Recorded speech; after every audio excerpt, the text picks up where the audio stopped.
I'm here. I'm live. We're live. We're on YouTube. We're on Facebook. We're on All Access Network TV. And we're live. I'm barely live. I had to move a big French two-door refrigerator today. Had to empty a chest freezer, full-size 5-foot long chest freezer. Had to pull a couple of bodies that I had on ice out of it to move it. Put the bodies back in, of course, so nobody can find them till I feed them to the alligator down the street. And to all of y'all who don't know it, yes, I live on the longest, very close to the longest bayou on the planet, Bartholomew Bayou, and there's a gator in it. And that's how we dispose of dead bodies around here. So, that's the way it is around here.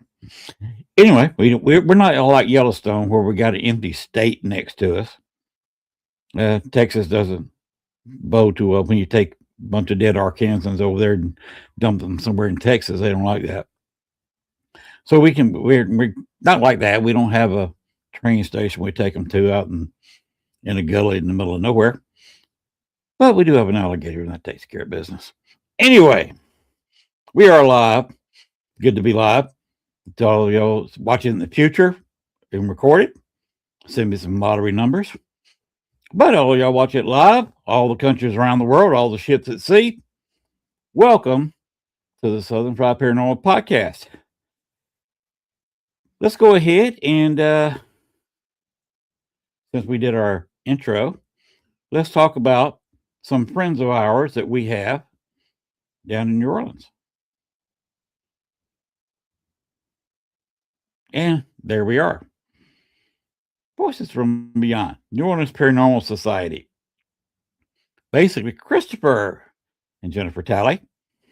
They do have a tour group down in New Orleans. They do not show you a house and say it's haunted. They do not drag you up and down the streets and say this house is haunted, this house is haunted, this building is haunted, it's rumored to be haunted, and tell you all nice stories that some are true, some are not, about different buildings and houses. No. They take you to a haunted location, sit you down, put a piece of paranormal equipment in your hand, and say, you are on a ghost hunt. Here's the ghost. And they called the ghost by name, said, you got anything you want to say to the people? If you want a ghost experience, go ahead and flip the other picture up. Call Christopher or Jennifer Talley. There's their address, phone number. New Orleans Paranormal Society. You take a tour. If you go down to New Orleans, if you want a ghost experience, a paranormal experience, they would take you to one of several, actually two of several paranormal locations, including behind the Voodoo Shop and the Andrew Jackson Hotel. And yes, they do have it exclusive with Andrew Jackson. They'll take you there for a couple of hours. They have a very haunted closet, which is actually below the most haunted room in the hotel. Although it's the whole hotel that's haunted. I have been there. I've spent 2 nights in that hotel investigating it for about 40 hours straight. Sleeping a little bit because we had a ghost in the room. It's kind of hard when you call yourself a paranormal investigator and you have a ghost in your hotel room. Say, look, dude, I got to sleep. No, I want to talk to you. Okay, let me get the voice recorder. Let's go. It's kind of hard to say no. And that's how it is at the Andrew Jackson Hotel. If your mind's open and you're open to the paranormal, you got some paranormal equipment, trust me, you will use it there. So give them a call if you're going down to New Orleans. Now, if you're going down to New Orleans for a certain Paracon, now I have not fixed this video yet. I have not had time. I am tired today from working on the house.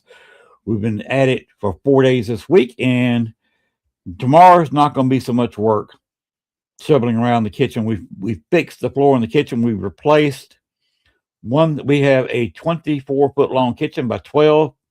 We replaced 1/3 of the floor, put some new cinder block columns underneath the house to hold the floor up, put new flooring down, had to move refrigerator and freezer, and disassemble our big dining room table.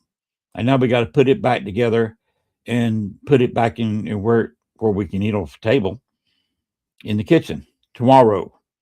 We had to pull everything out of the big deep freeze, and so we can move it. We had to shove everything from our food refrigerator into our drink refrigerator for about 3 or 4 days. And we've had a mess. We're also putting a new front door storm door on the house. And the one in the back is not on there very well. We got to finish that tomorrow. But we do have a nice front door now. And a little bit warmer house because of not having the wind and not having any kind of sound coming in through that door. So thank you, Lowe's. They have me ranked as a pro. So, I salute you. Anyway, just go ahead and play the New Orleans Paracon video, and then we'll...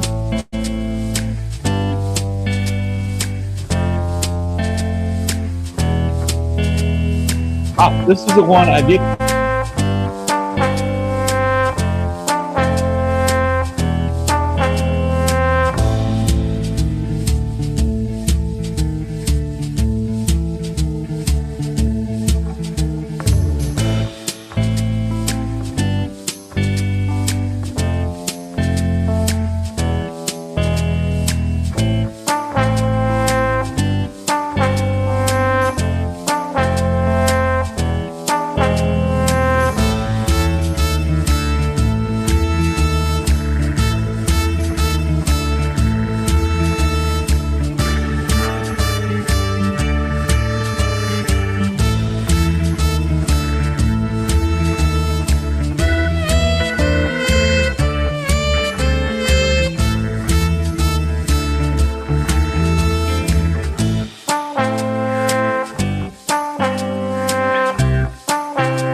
All right, that music is Jazz Straight. They do have it on Canva, and it is available for business use. So quit blagging me on that. Good grief, guys. It's Canva music. And there's a credit for it right there in the end. Anyway, you notice John Zappas is going to be the star down there, main attraction. Our very own boss lady, Patriana Terry Brown, will also be there as a guest. We are having one special guest who doesn't do many Paracons at all. His name, you saw him on that little banner. His name is Father Sebastian. Play Father Sebastian's Bat video.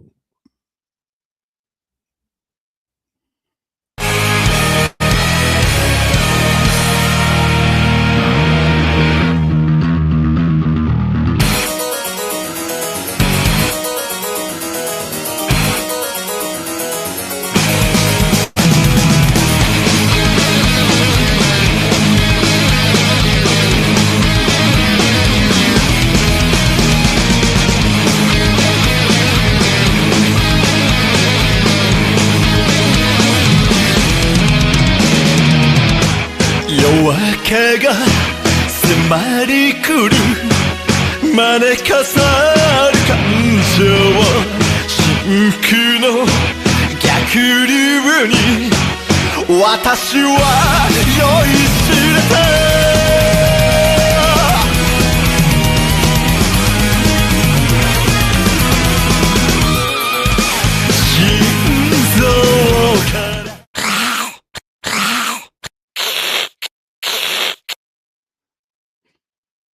All right. Speaking of Patriana Terry Brown, she just said, hello, Len. Hello back.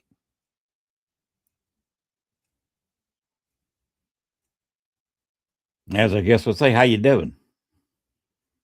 How you doing? And of course, I say, how y'all? Anyway, let's go ahead and open the door on this show. Then we'll bring our guests right on out.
right.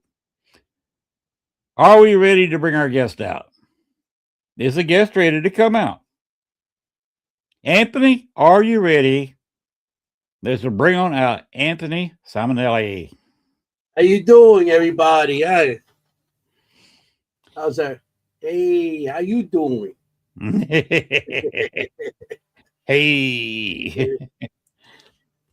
See, I can't run a comb up through my hair like Fonzie used to. Say, hey. Yeah, well, your hair has to be a little back further than if you were doing a Fonzarelli, you know? Yeah. A little bit shorter and stacked on top. So, I just don't mind the tail these days because, top's gone. I still keep the length, but tail, How have you been doing? I'm doing good. How you doing? How's everything good? Oh yeah, everything's better. Getting some work done in the house. We've redone some of the outside, redoing some of the inside. Built me a workroom. Yeah. Well, I heard you had some bodies in the refrigerator. Make sure you get the nice deep lake and you sink it. Put some holes in it so it goes down. You know what I'm saying? Right. What What I like to do is get some nylon rope and get a cinder block. Half a cinder block. Tie one around the neck, one around the ankles. Throw them in the bayou and let the gator have dinner. That's a good idea. Throw them in the pond. But it's cheaper to get a little cement around their feet and give them new shoes. You know what I'm saying? Are you talking about concrete overshoes? New pair of shoes. That's all. Sleeping with the fishes. You know what I'm saying?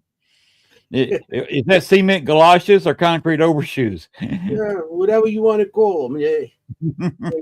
They work the same either way. Christy Richo, hey, g'day, mate. Air holes. Yeah, you can put air holes in the doors too. There's many ways.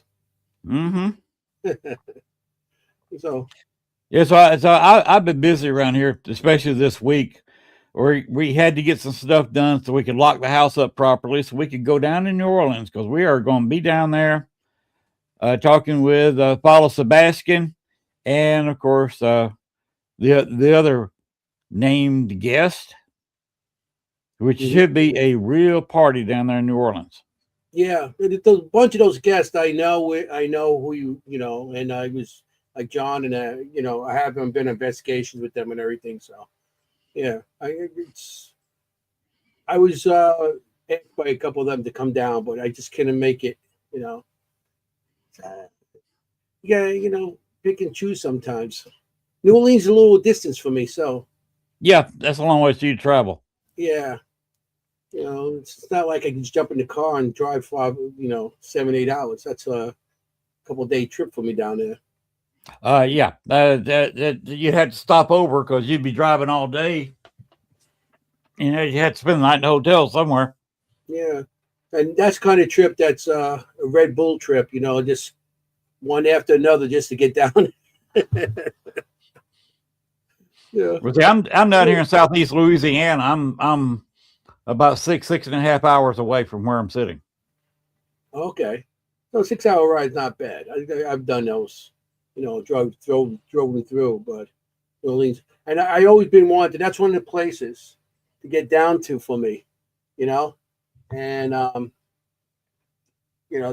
one of the places I would love to get down there, and then also in New Orleans, you got the Myrtle Plantation.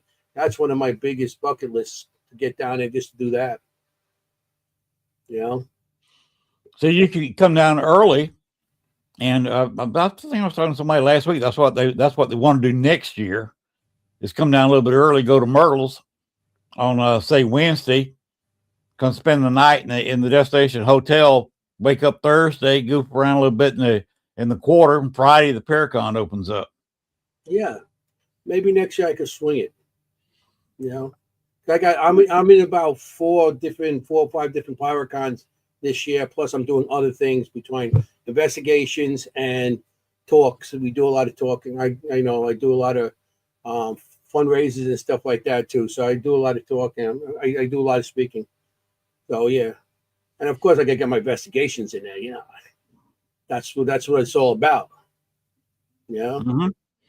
yeah. So You just bring your appetite when you come down to New Orleans.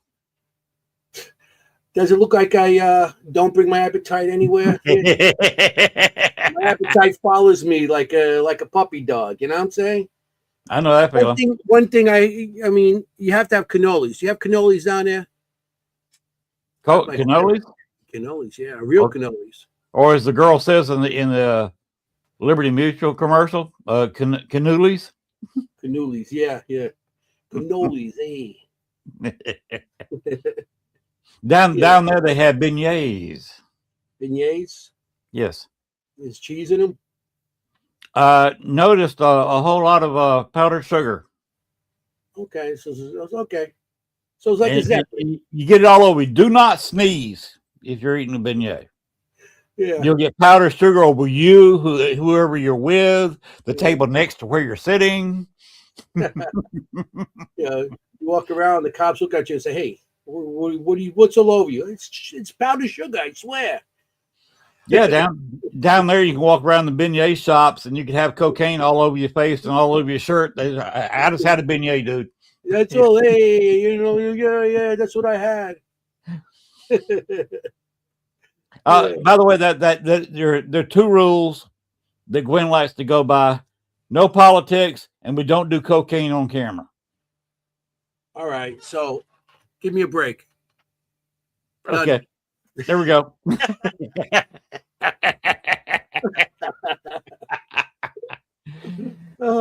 Yeah, no, politics I don't do. I don't do. You know, it's about the paranormal. Hey, no politics in the paranormal. Nope. No. The ghosts don't care. Yeah, ghosts don't care really. You know, they're dead. Well, then again, they may. Who knows? Depending where you're doing investigation, what battlefield you're on doing investigation, and what soldiers during the Revolutionary War that or, you know, the Civil War, you know, you actually meeting, you know, so you know, so it's You ever go to any of the Civil War battlefields? Gettysburg. I could go there a lot. We used to go there a lot, you know, and Gettysburg is like a candy store for the paranormal. It's like you're going to get something. Plus, I do the battlefield bash every year also, so I get to go out there, and the battlefield is, you get so much. I remember when I first started going out there, it was like 2008, and we get down. My brother was going there, and I was like, I want to go to Gettysburg and see if I get something on the camera. You know, get something. You know, some you know, evidence. And that's before all the equipment became big like now. Back then, I was buying equipment from Home Depot or a local hardware store. That's where we used to get all our equipment from back then. And I remember we went to the peach orchard, and the sun was down, and there's a big moon, and I'm walking up this hill with my brother, and I'm like, and I look, I see a soldier walking off the battlefield, and the full moon was there, and it's like you walk like past the full moon, and all of a sudden just vanished.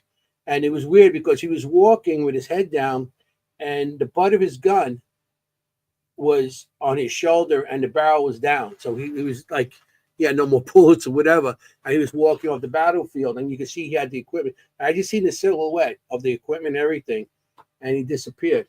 So I was jumping up and down like a kid in a candy store, like, this is what I came here for. This is what I came here for. I'm jumping up and down. It's like, yeah, this is what I came here for. And that's when I started getting to more of the equipments and stuff like that. But back then I was, you know, everything was in regular stores and everything. I was buying a lot of the equipment, you know. So it was an interesting night. you know, then we stayed at the Farnsworth, and we had activity there, and it was like, and then I was going like twice a year from 2008 to about maybe 2014, 15, and we were staying in the Farnsworth and Jenny Pierce, the Tilly Pierce house, and it was so much activity we got between those times. It was like really building up for all our stuff, you know. So it was a very good time, you know, back then. And that's when the paranormal started getting accepted by society, more or less, because not till the TV shows came out, nobody really, you weren't allowed to talk about it. If you did, the people looked at you with like a twisted face and Yes. like, what are you doing? And Look at you like when you're talking to the dog. yeah. It's like, and you can see as you talk to them, they're like their face or making faces. To this day, I get that, but not as much as I used to. I grew up in a Catholic neighborhood, and I went to Catholic school, so you weren't allowed to say anything, or if you've seen something, and you know, everything was like a, you know, like you're a demon. Everything was demons. It's like, it's not, you know, it's everything I did. They all criticized me and everything. So, but it didn't stop me from doing my investigations. You know, nothing stopped me. I've been doing it since I was 13 years old. So I'm about 50-year mark now doing this stuff, you know. And so I've been doing it a long time, and you know, stuff changed and new equipment came out, but I still enjoy what I do. You know, I'm with a good group of people now, and we enjoy doing stuff together. You know, so. You know. What's your favorite piece of equipment? I'm a camera person. I got night vision cameras, and now I got cameras I carry. I got body cams, which I have a vest, and I wear a body cam in the front and one on my back. You know, if you're walking down these hallways, you because every time I go to these locations, like last weekend we were at Penhurst Penitentiary, Penhurst Asylum, but it was like a school, and then they called it asylum, whatever. But it was people where they dropped off kids that weren't fit, and they, you know, they weren't part of society and everything. And so in there, the halls are pitch black, and when I'm walking with my camera, I got just that 2-inch screen in front of me. You know, everything else is black, and I got the body cam and the back cam, and you're walking down, you hear things. And a lot of times in these places that you go to, you're always hearing something behind you, and by the time you turn, it's gone. Especially if you're in the dark. So now I got my camera and I review it, and so see if anything's back there. So it's I'm a camera person because I feel that on the camera you get the best of two worlds. You get the EVPs and you get the vision, the see it. You know, so when you do your reviews, you could see what's going on in front of you, and if there's a noise, sometimes you could debunk a noise over because you have it on video. Because if you do like with a group of people, I know a couple of times I thought I heard somebody talking, and it's like, and I'm reviewing my video camera, and some idiot whispering. It's like, I'm like, I'm going to throw that out because I can see this person's mouth move because I got it on video. And another time I heard like a kid screaming, a sound like a girl that screamed like like, and I did a review on my camera, and it was somebody walking with sneakers, dragging their feet on the floor and doing those skate marks, but it sounded like somebody, like a person. So it was interesting, you know. But yeah, so like a piece of equipment is my video camera. You know, that's my best piece. And then if I'm going to carry another piece with me, I got the EDI meter that has a couple things in there. I carry that with me too. It's easy to carry, you know. So, so You say you're working with a good group of people now. Yeah. Do you mind telling us who they are? Well, my right hand person is Jenny Colucci. She's matter of fact, I have a podcast on the Tuesday nights, and she's one of the hosts on the show. She's always with me. Kim Gaia, she's also on my part of my podcast. I work with them. 9Life Paranormal, Richard Marcella. There's a couple other people. You know, I got like a group of people that what happens is when we go do stuff, everybody gets together and they're different teams because a lot of these places, they're expensive now to get in some of these locations. Yes, they are. You know, I mean, if you want to do a Trans-Allegheny or West Virginia Penitentiary or it costs money. So we got you got so many people in your group and you can't afford it. So you have other groups. So we combine these groups together and go do things, you know? Exactly. Good plan. Yeah, and that's we got Full Moon Paranormal. So I mean, Barefoot.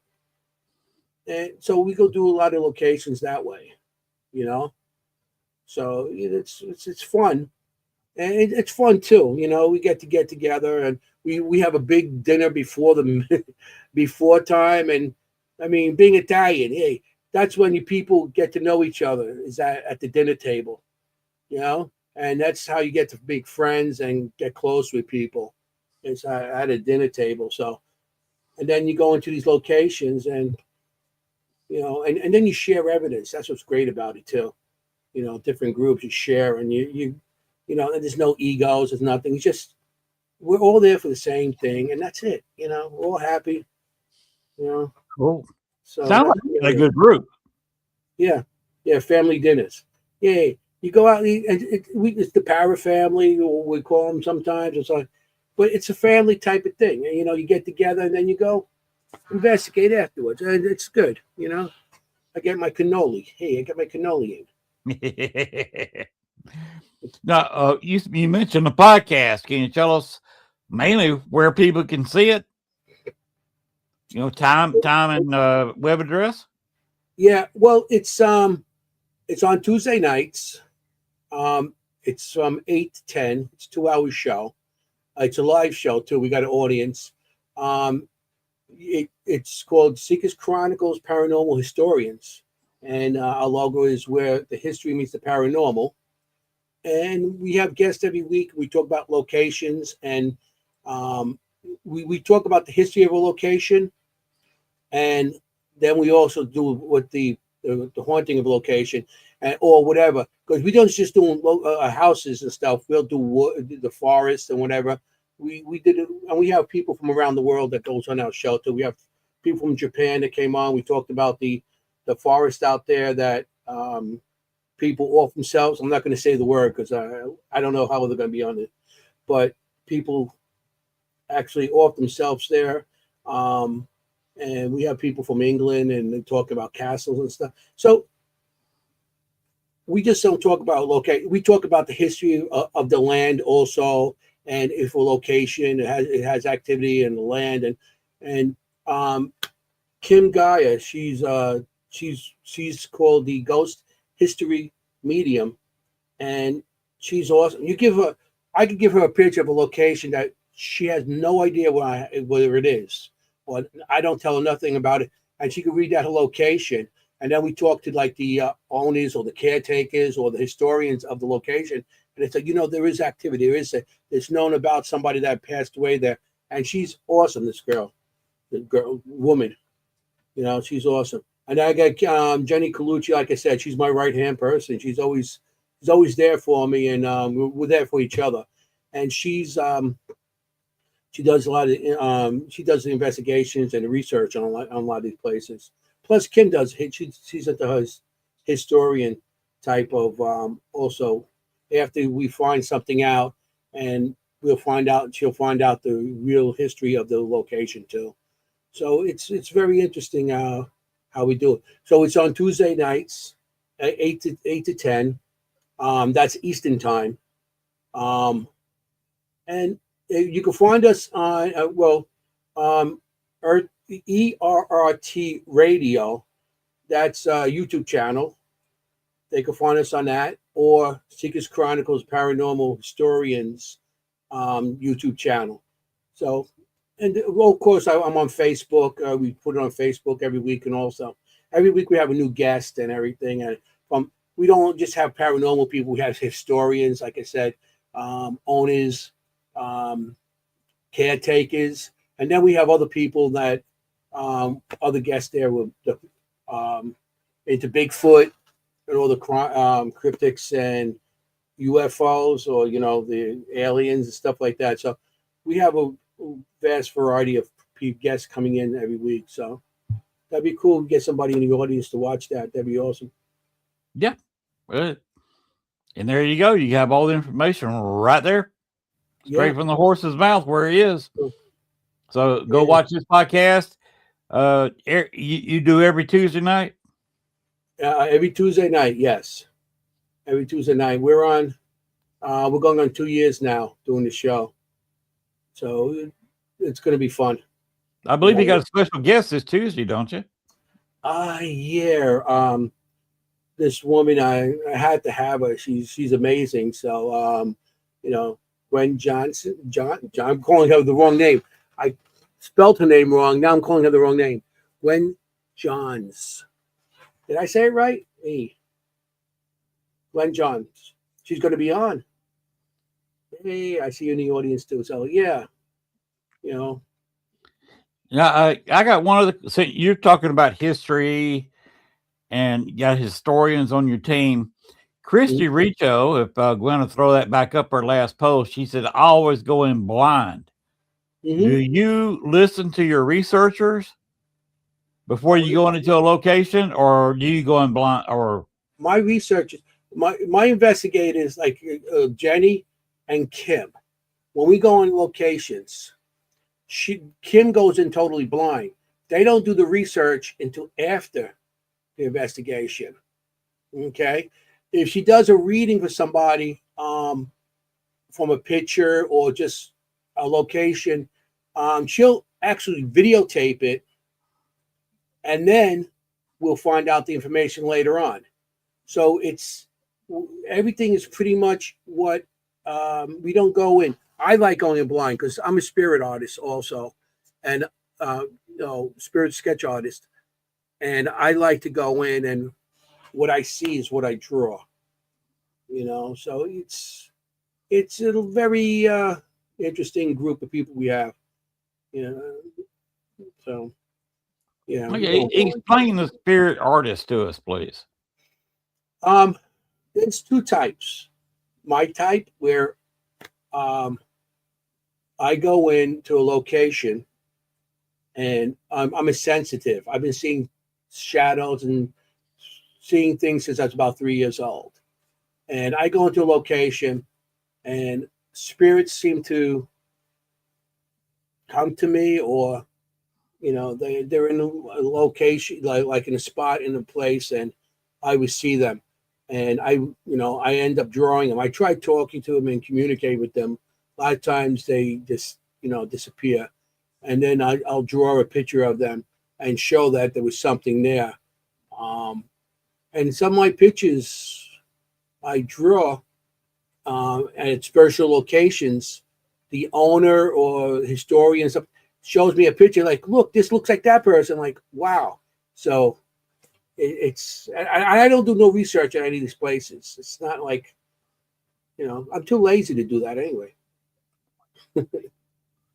Hello, Morgan. I'm just too lazy to do that. So to do I got better things to do.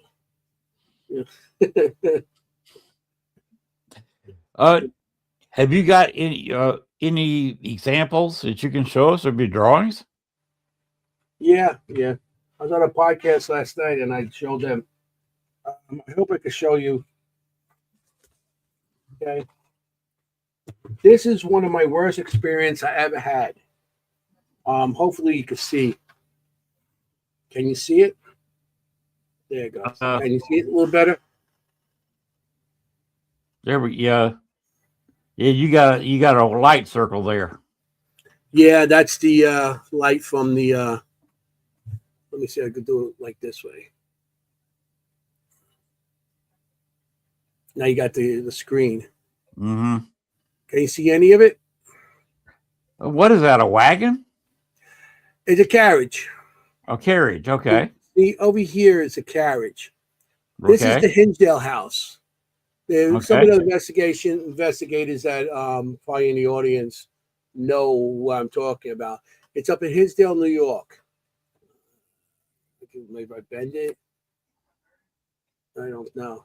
Because you're getting the light from the. Can you see any of it or no? Just getting a lot of reflection.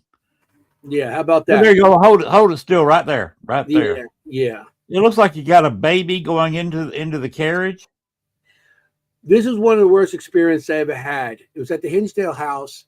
It was 2016, I think it was. And we were at the Hinsdale house. Hinsdale house is very small farmhouse type of thing. It's a little farmhouse. You walk into the place, and then you walk into a kitchen, and then over to the as you turn to your left, the left of there's an entrance to like an area where everybody sat down. There's couches in there, like a little living room type of area. And then over to the right is like a little room that goes underneath the staircase. That goes up from the kitchen up. Well, I had a camera there. You see? Okay. I had a camera in the corner between that little area where that little room is and the living room, and the camera was facing outward towards a door and everything. All of a sudden, I heard the camera click. Now, in 2016, we didn't have these digital cameras. All my cameras were cassettes. They were nice size cassettes, and the DVR cameras with the cassettes. So it was shut off, and I was like, what happened? How did that shut off? Because it's actually a switch they have to shut it off with. And it shut off, and everybody's like, wow, they were sitting in there. We're just taking a break at that time. I'm going to take this down. You want us to look at it? Or? And you finally got it at the right angle. I can see it plainly. Did you see it? Oh, yes. Okay. The human figure without a face, to me, it looked like. Yeah. Well, what happened was I go over to my camera, and I'm saying, why is my camera shut off? It's like, and then I switch it back on. It went back on. It's like, I thought maybe the battery died or something, and it didn't. So I switch it back on, and as I'm doing that, I feel like a cold feeling behind me. This was in August, so no cold breeze or nothing is there. So I feel cold like on my left side. So I'm like, this is crazy.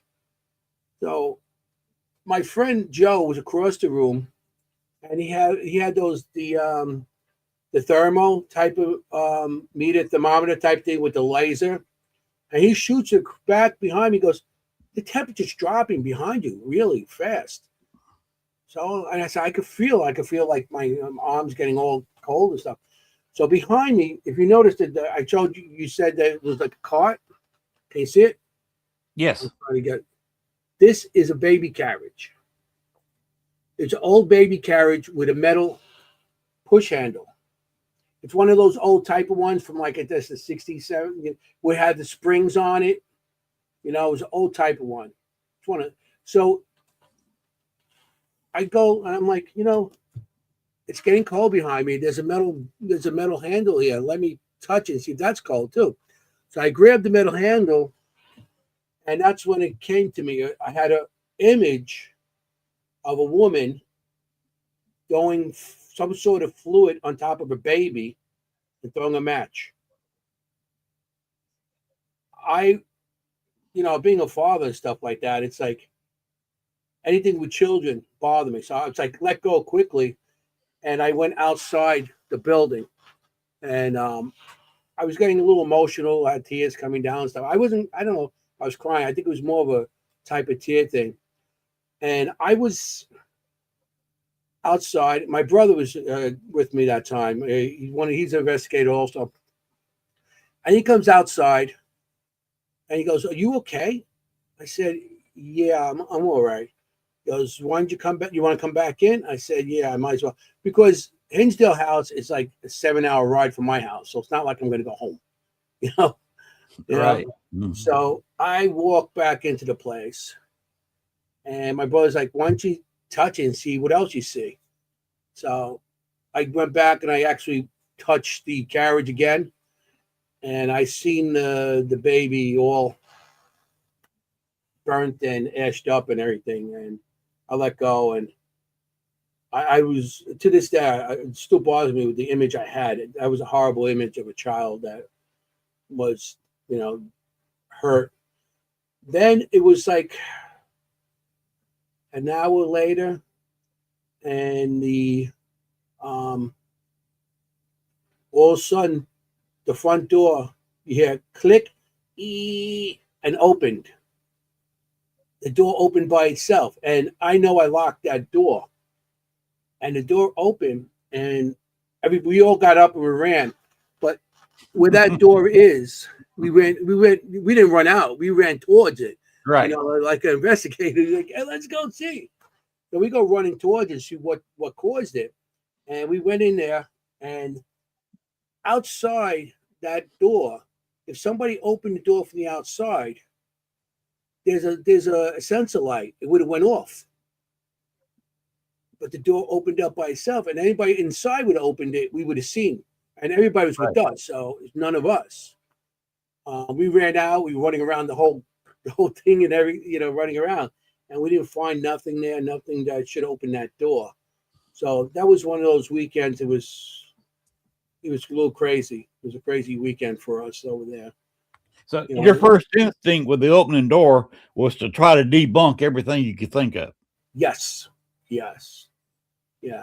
But it was funny also, I had a GoPro, a night vision GoPro facing that door at that time.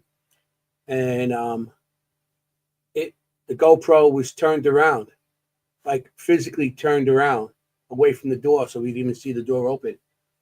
We could hear it on the audio of the camera, but you didn't see it. It was like it was spun around. Wow. Yeah, it was crazy. So it was a event that I'll never forget. It's it was a crazy night. It was, we had so much stuff going on at that location. I'll show you some more stuff. All right. Okay. Oh, this was crazy. This is from the Conjuring House. In Rhode Island. Right. I have heard of it. Yeah, I think everybody's heard of it, especially now since they closed it and all the controversy going on with the owner, who the owner is now, and all that stuff going on. And it's a bunch of people in the paranormal community wishing it opens up again, because there was so much stuff to happen there. It's a crazy location, and but when I was there, I went there like 2 or 3 times. And the one time I was there, and I'm walking around outside by myself, because that's what I do. I always take off by myself with my camera, and get away from, because I don't want to hear. I like to control the environment I'm in, so I don't have to hear everybody else talking and everything. So as I'm walking, I see this thing pop out of the ground, look at me, and then pop back in the ground. And on my audio, my camera, I get, "I hate you." Yeah. Well, this is what I seen pop out of the ground. Oh, good Lord. It was just popped out and went back down. That's horrifying. That night we had John Zaffis was with us that night. And he said it could be they got ancients. They call them ancients, and the ancient that might be one of them that popped out of the ground and then went back down. And I got an audio. I hate you, and it came out clear. Wow. So clear on that. Yeah. So.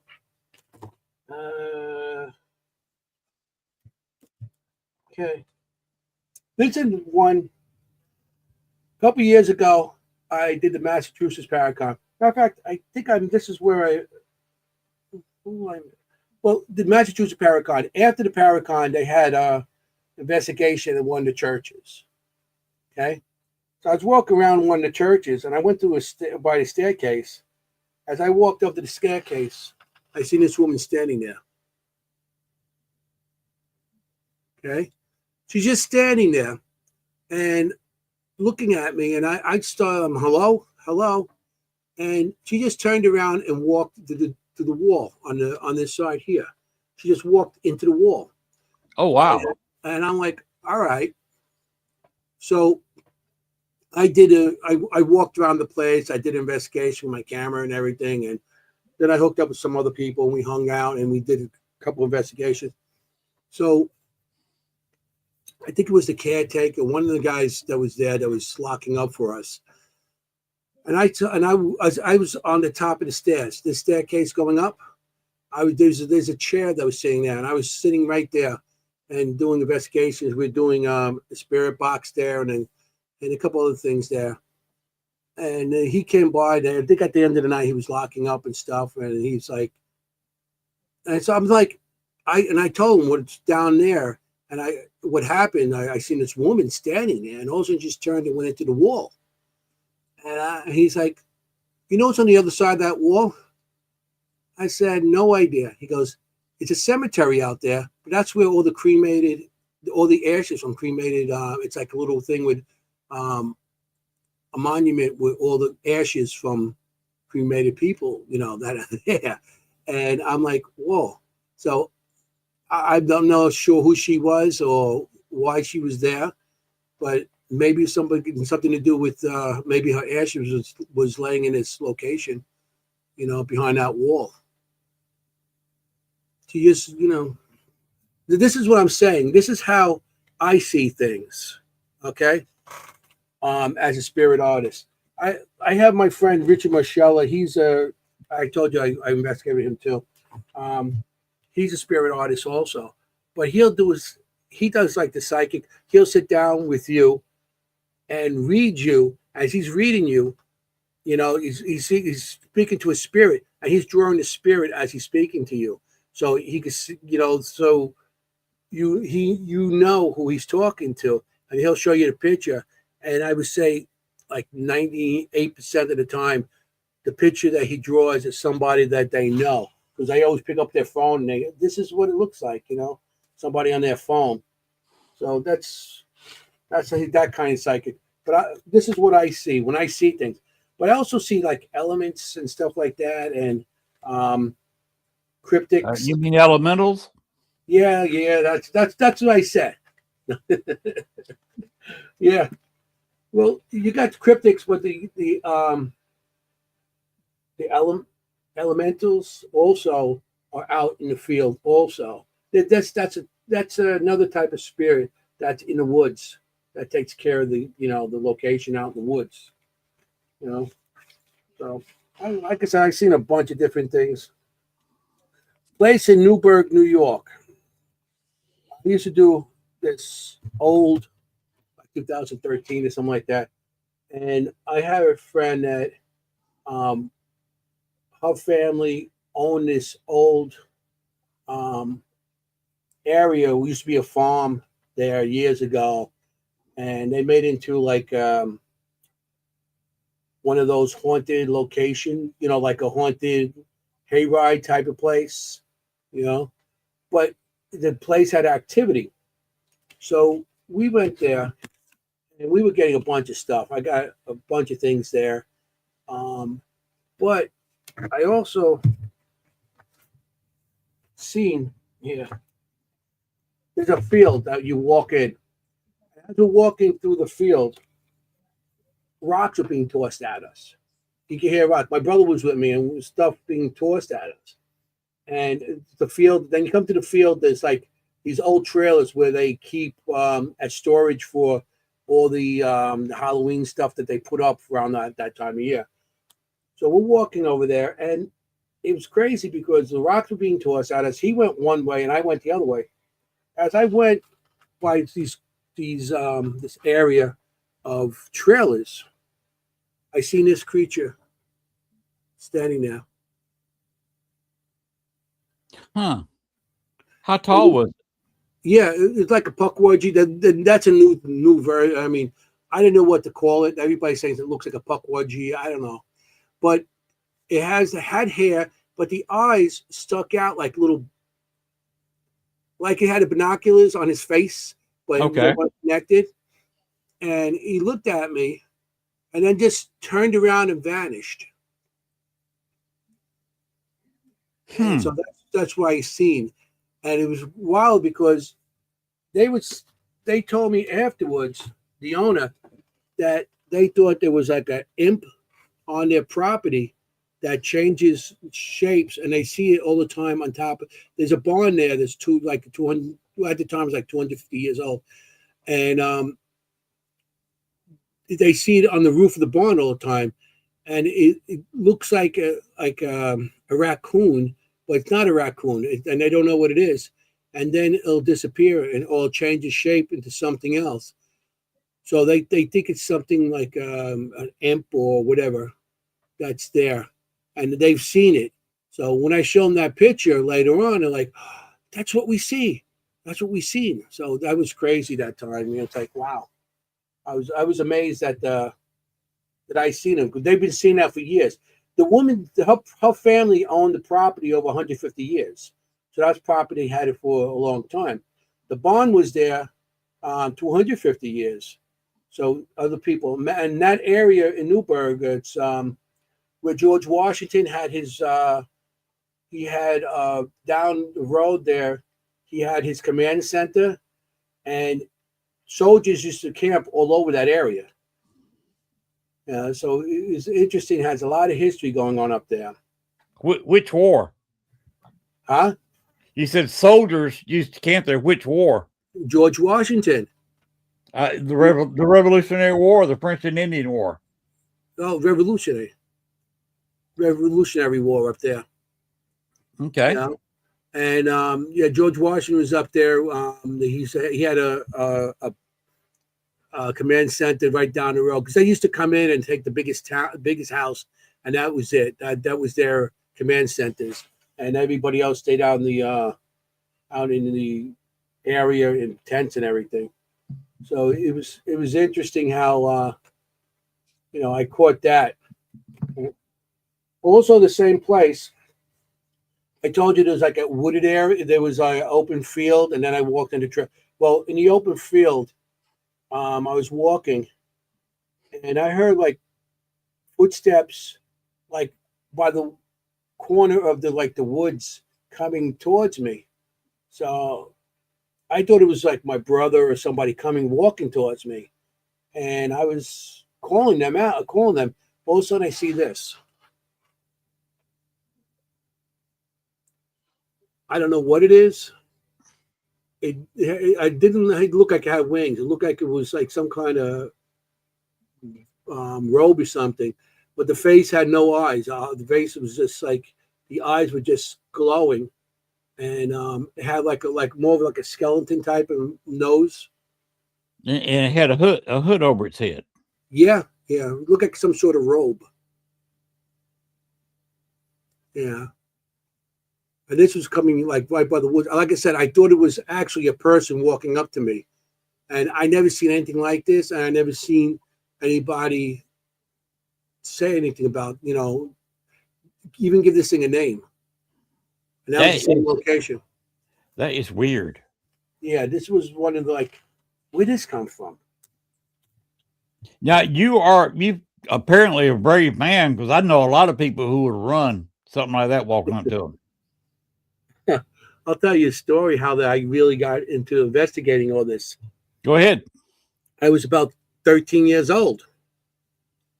All my life, since I was a little kid, I had experience in my home, different shadow people calling my name, and I would see faces and plants, and some people standing behind me in mirrors and stuff.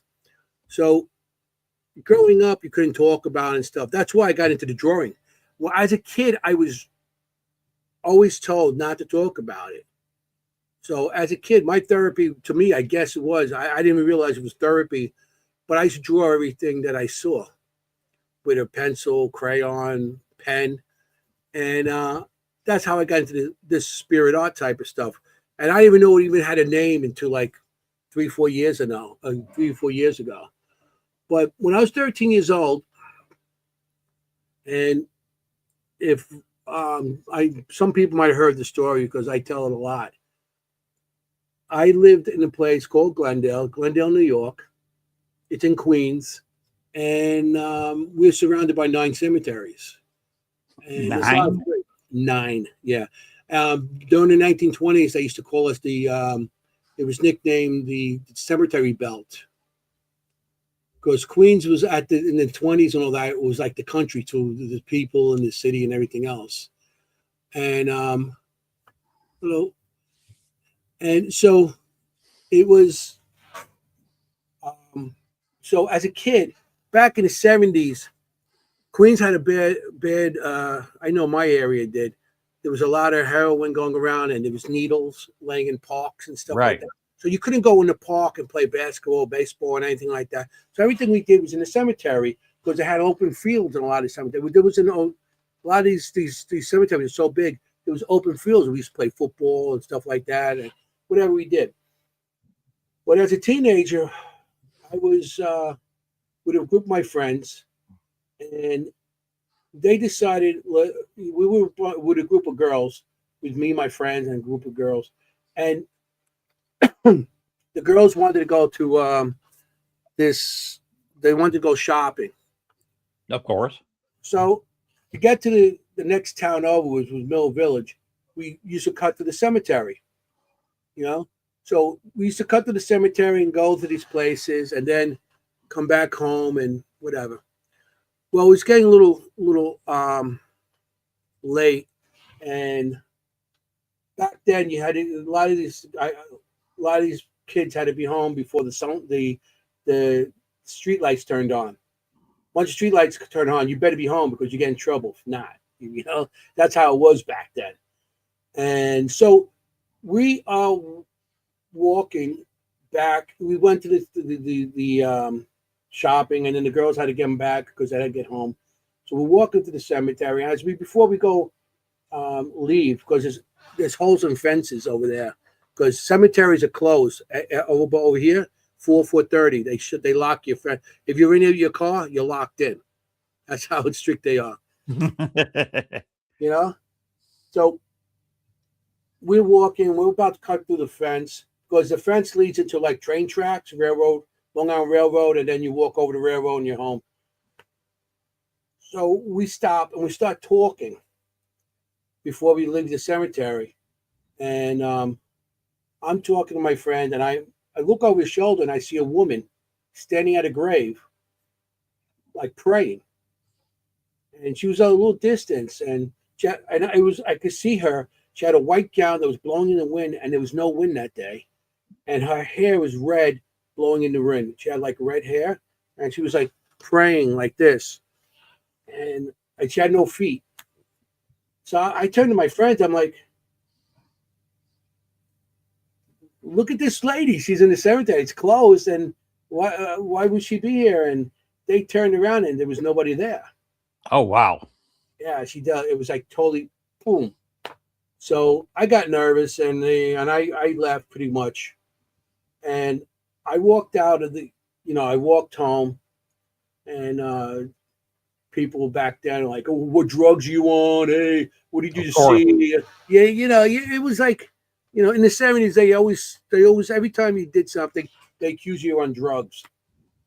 So I get home, and it's a normal time. At the time, it was like, I go to sleep that night, and I had this dream that I had to go back to the cemetery the next day. This woman's calling me back in my dream. Really? Yeah. And in that cemetery, there was an old church that burned down like a couple years before that. So it was still the ruins of the church, you know. It was still a little bit of foundation and stuff. So I had a dream that I had to go back to that location. And so I'm like, I'm nervous and everything, but I said, yeah, I'll give it a try. You know, I told two of my friends, and my friend's like, we're going to go with you. I said, no, don't go with me. You know, we're going with you because you're not going to the cemetery by yourself. So him and his girlfriend followed me, and we went to the cemetery. Now, we got to walk up, and the church was on top of this hill. So as I'm walking up this dirt road, they're following me behind me. And I'm getting all these chills and really starting to feel crazy. I'm like, so I turned to them and I said, listen, you guys stay here. I'll go in and see what happens. You know, you guys just stay here. They're like, nah, we're going to go with you. You're not going by yourself. I said, no, I want to go. No, we're going to go with you. As they are saying, no, we're going to go with you, a tree branch falls between them and I. Just like, whoo. Now they look at me and say, you're on your own. And they ran away. We're out of here. Now they're not brave no more. So I continue going back up the hill. I'm like, oh, what did I get myself into? And I walk into where the center of the grave is, at the center of where the church was. And you can still see there's burned stuff there and everything. And it's the whole church is gone. It's just a little bit of foundation and stones and everything. I walk into the middle there, and all of a sudden I feel cold hands on my back. Felt like cold hands. Yeah. I'm like, whoa. And they're like pushing me. And I'm like, I'm going to go with this. We'll see how far I'm going to go with it. So they pushing me, and all of a sudden I don't feel it on me. And I look down at a grave right in front of me. And it said Mary, and I don't remember the last name. To this day, I still don't remember. And I look for that grave, and I still can't find it. But it said Mary on it. Mary's. So I'm like, okay, now I'm at to a point that I had enough. Yeah. I had enough. You know, I'm 13 years old. How much am I going to go? You know, I was just I was curious, and I tried to be as brave as possible. So I was like, okay, that's it. Now I start running.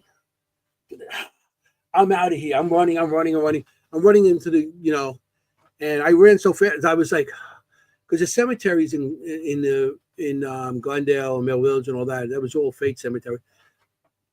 It was so big, you know, it's a big cemetery. So you're not going to run and then get there. You know, you're going to run out of steam before you get to the end. So I'm running. Did you have a way out? Were you locked in, or is there a way out of there? We had holes in the fence. Okay. We used to go in there. We weren't allowed to go in at nighttime. They caught you in there, they would have you arrested. So I go running, and I run out of breath, you know. And I look down on the grave right next to me. I'm just there, and it's a grave, and it's the same freaking grave I just seen with the name Mary on it. Oh wow. I start running again, you know, and then I stop one more time, and I seen the grave with the name Mary on it again.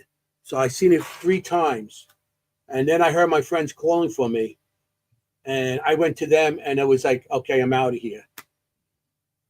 So I went there much later in life. I went back later on after I got my team together and everything, because I started a team in 1996, my first paranormal team. And so I went back there, and I wanted to see what was, you know, that location.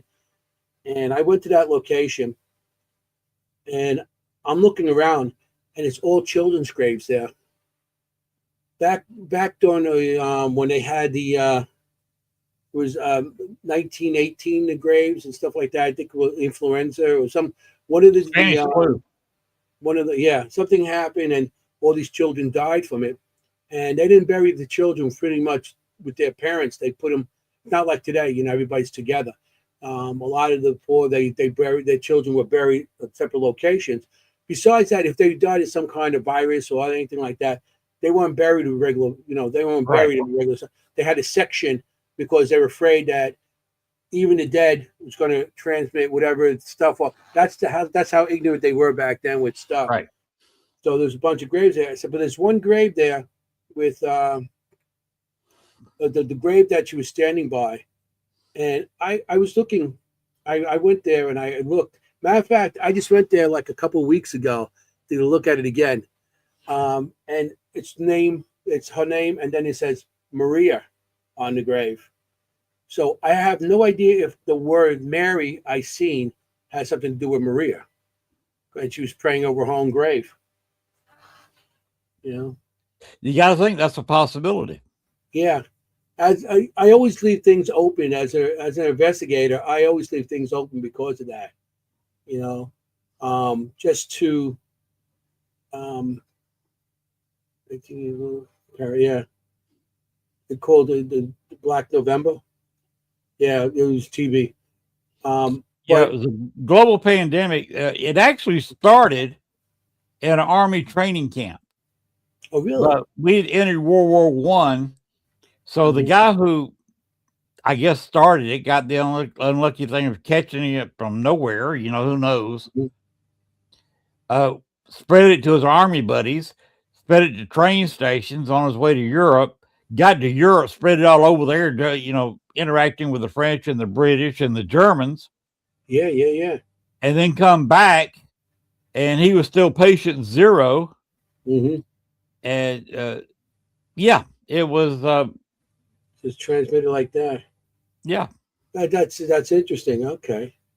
Because over here in Queens, we had a lot of stuff going on, different locations, and we have where they buried people that died from different plagues, pandemics and everything else, because, like you said, they were afraid to put them in regular cemeteries because they were afraid that it's going to be transmitted to, because they actually buried them in cemeteries where they bury the Native Americans and Black Americans, African Americans, and they would put them in locations where they would bury their dead, and they would just put it all together around. We have a place over here that Flushing. It's called the Flushing burial grounds, and it's crazy that they actually that location. They actually made it into a park. A park? Yeah, because it was like a potter's type. They called it like a potter's, but it wasn't. There was actually graves there, and there's like 1,200 people buried there, and a lot of them were children, and the Indians and Black, and they're all buried in that location. And somebody decided, hey, let's use that piece of land. They just covered it up and they made it into a park. And not to like 1986, they actually made it back. They put all these dedications and then they put all kinds of memorials there. It's still a park. You can walk around, but they actually made it into a park. After 50 years of clubs, yes, graves. Yeah. Like I said, where I am in Queens, cemeteries by me are from 1848. What happened was there was a law passed in Manhattan that all the people, because in Manhattan that used to always be farmland at one time before Right. they all the skyscrapers and they made it into like a big ass city. But and a lot of people, when they died, they buried them on their land. They didn't have these cemeteries or nothing. So these people, not just groups of people, decided they're going to buy land in Brooklyn and Queens, and they were going to sell plots to people. In Manhattan, what happened was they passed a law that you have to exhume all the graves on your property, and you have to move them. Right. So what they did was, in the middle of the night, a lot of these people They exhume all these graves and they put them on these horse and carriage. That's what they had back then, you know. Yeah. It's not like they're going to put it in the back of a Mack truck and drive it, you know, for Right. we call a 40-foot box. So they would put them in these things, and they would go over to the East River, throw them on a boat, go into the other side of East River, throw them on these wagons again, horse and wagons, and take them to the location. So they did that. Well, they get to these locations. What happens? A lot of these people, a lot of the boxes are rotted.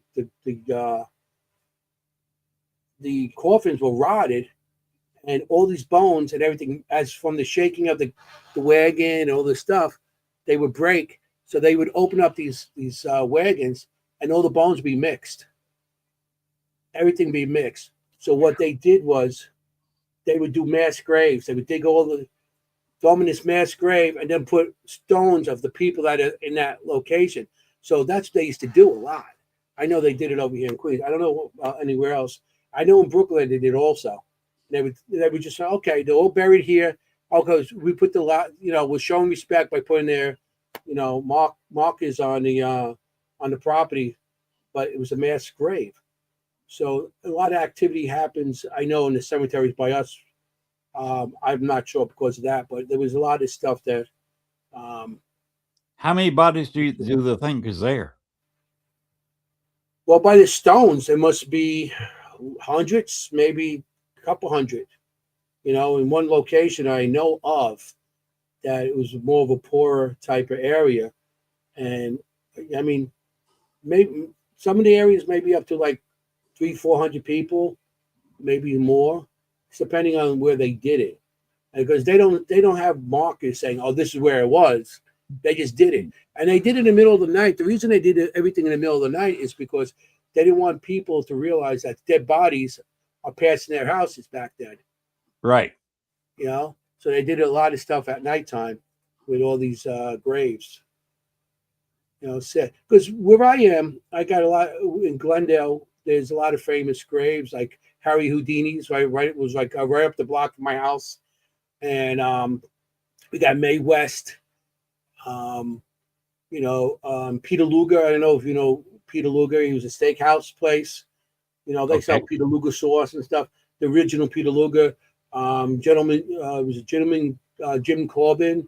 He was a boxer back in the. I think it was one of those bare knuckle boxes. I think back in the 20s and stuff like that. So it was like a lot of famous people in these over by me. Even a lot of mobsters and everything.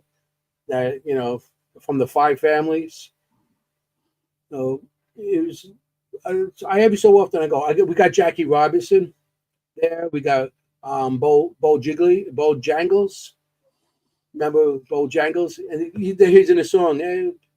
Yeah. What's his name? Robbins. Last name is Robbins. So yeah, there's a lot of famous people in those locations, and plus there's a lot of history with other locations. A lot of history with people like doctors and that found stuff. So yeah. Yeah, and funny you mentioned Jackie Robinson. Jackie Robinson broke into the major leagues. What was it? Yeah. Forget what year it was. But it was on April 15th. Oh, really? Yeah.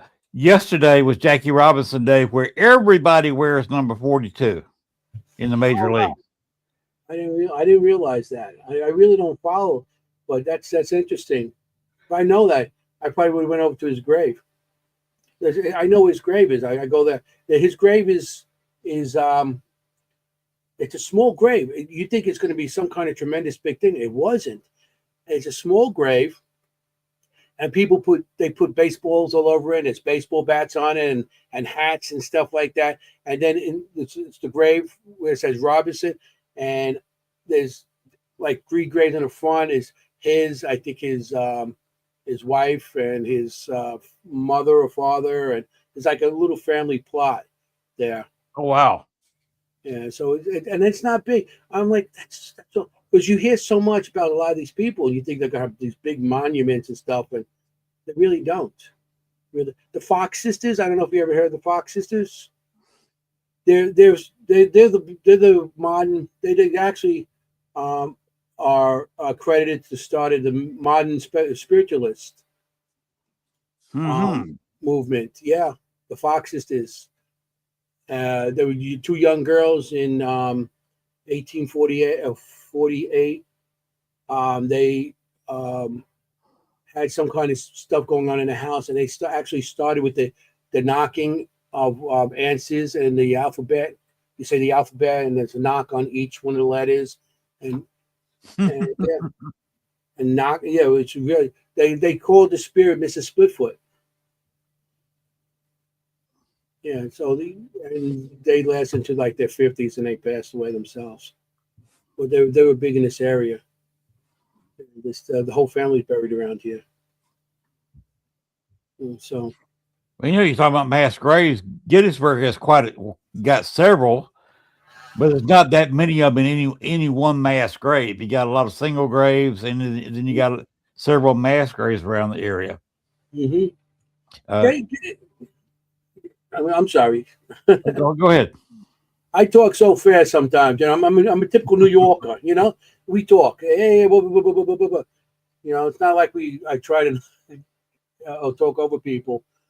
Down in the South, we talk long and slow. So we may not say a whole lot, but it just takes us a long time to get there. I could probably have like a whole story out before you have a couple words out. Exactly. In New York, you gotta be go, go, go. Everything's go, go, go. The advantage is that when you ask a Southern woman to have sex, before she says no, you've already done it. I gotta remember that. I gotta come down south. You know, that's interesting. But, you talk about mass graves. You know, there's one in Chicago. Chicago? Yes. Camp Douglas was a Civil War prison camp, and between depending on what records you believe, between 4,000 and 6,000 people were buried there. Wow. They put them in Chicago Cemetery, City Cemetery, and they were going to close that cemetery, so they moved them to Oakwood Cemetery, just south of the present Chicago University. And what they did, they had a slight mound, and they just dug a circular trench several yards across, and just put the bodies in side by side in the circular trench. They filled the trench up, went out, about 6-7 feet, dug another trench all the way around, filled it up, come out about another 6 or 7 feet. So, you're not redigging the hole you just dug, just covered up, and filled up the third trench, circular trench. And rather than having, of course, individuals, which they probably had no clue really, but they did have a list of names. And the Daughters of the Confederacy, 200 years ago, got a memorial in the center with all those people buried around them in mass graves. And they had plaques around the memorial listing all their names and the unit they were in. Wow. That is a true definition of a mass grave. We had the bodies just thrown in shoulder to shoulder. It's funny because the disrespect they do to a lot of these, after you die, with these people, like with us over here, like they just have bones and they just put in one big massive thing, and then they, Gettysburg. I know about the graves over there because wherever they found a soldier, a Confederate soldier, more than a Union soldier, they would bury them where they found them. And there's behind by there's Gettysburg College. There's a field there now. They put a whole kind of field and all kinds of stuff there. But when I first started going back to Gettysburg in it was in 2000, 2008, 2009, these fields weren't there. And one location that we went to, it was we went on one of those ghost tours. That's for fun, you know, to see what's going around. Because I didn't know much about Gettysburg. I just, we wanted a night that we were just going to go with them. And of course, we did our own investigations. We broke off from the group. We wanted to see where the locations were at that time, because we really didn't know whether, any of the any activity was going on. So we were following the group, and they said, in this area here, they found, like 20 years after the war, I think it was 17 soldiers, Confederate soldiers, and they were buried like in an L shape. They said there was a lot of light activity there. So we went over there and we walked by the woods, and I got so much pictures. I have a picture I took a picture, and of course back then I could lighten it and stuff like that. Mm-hmm. And as I lightened it, you could see a soldier standing on by a tree, and it looked like he has a bandage on his head, and he had like blood all over his chest. Another one that we had that looked like somebody laying on the floor holding somebody else, like a man holding a woman laying on the floor. And then also there was a lot of light anomalies, which I'm not too crazy about all that stuff. Yeah, coffee and tobacco. Yes. Yeah, I'm a cigar smoker, so I share those with the spirits too. I gathered that from the picture you sent me. That's a very cool picture, by the way. Oh, yeah, I tried it with the AI, and I was like, oh wow, that came out pretty nice. Hey, I liked it. Yes, it actually did look good. But Yeah. you did that yourself? Well, I put the picture in, and I just typed up what you need, what I wanted, pretty much in the background stuff, and that's what it gave me. Good job. There's a picture of me in a cigar, and that was pretty much it. What I wanted on it. You look good. Oh, thank you. So my compliments. Oh, I like that the way it looked, and thank you. So we took a lot.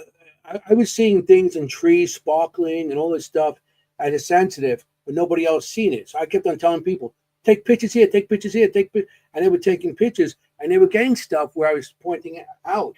It looked like one thing, was stream that went up to around a tree, and it came down and stuff. They had one thing, and this is the crazy part about it. I'm a retired electrician, and I got hurt on the job. I was in a ceiling. It was the Fox News building, right over on 6th Avenue.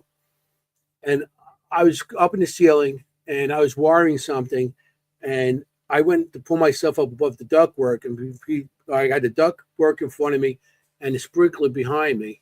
And I pulled myself up to get myself in position.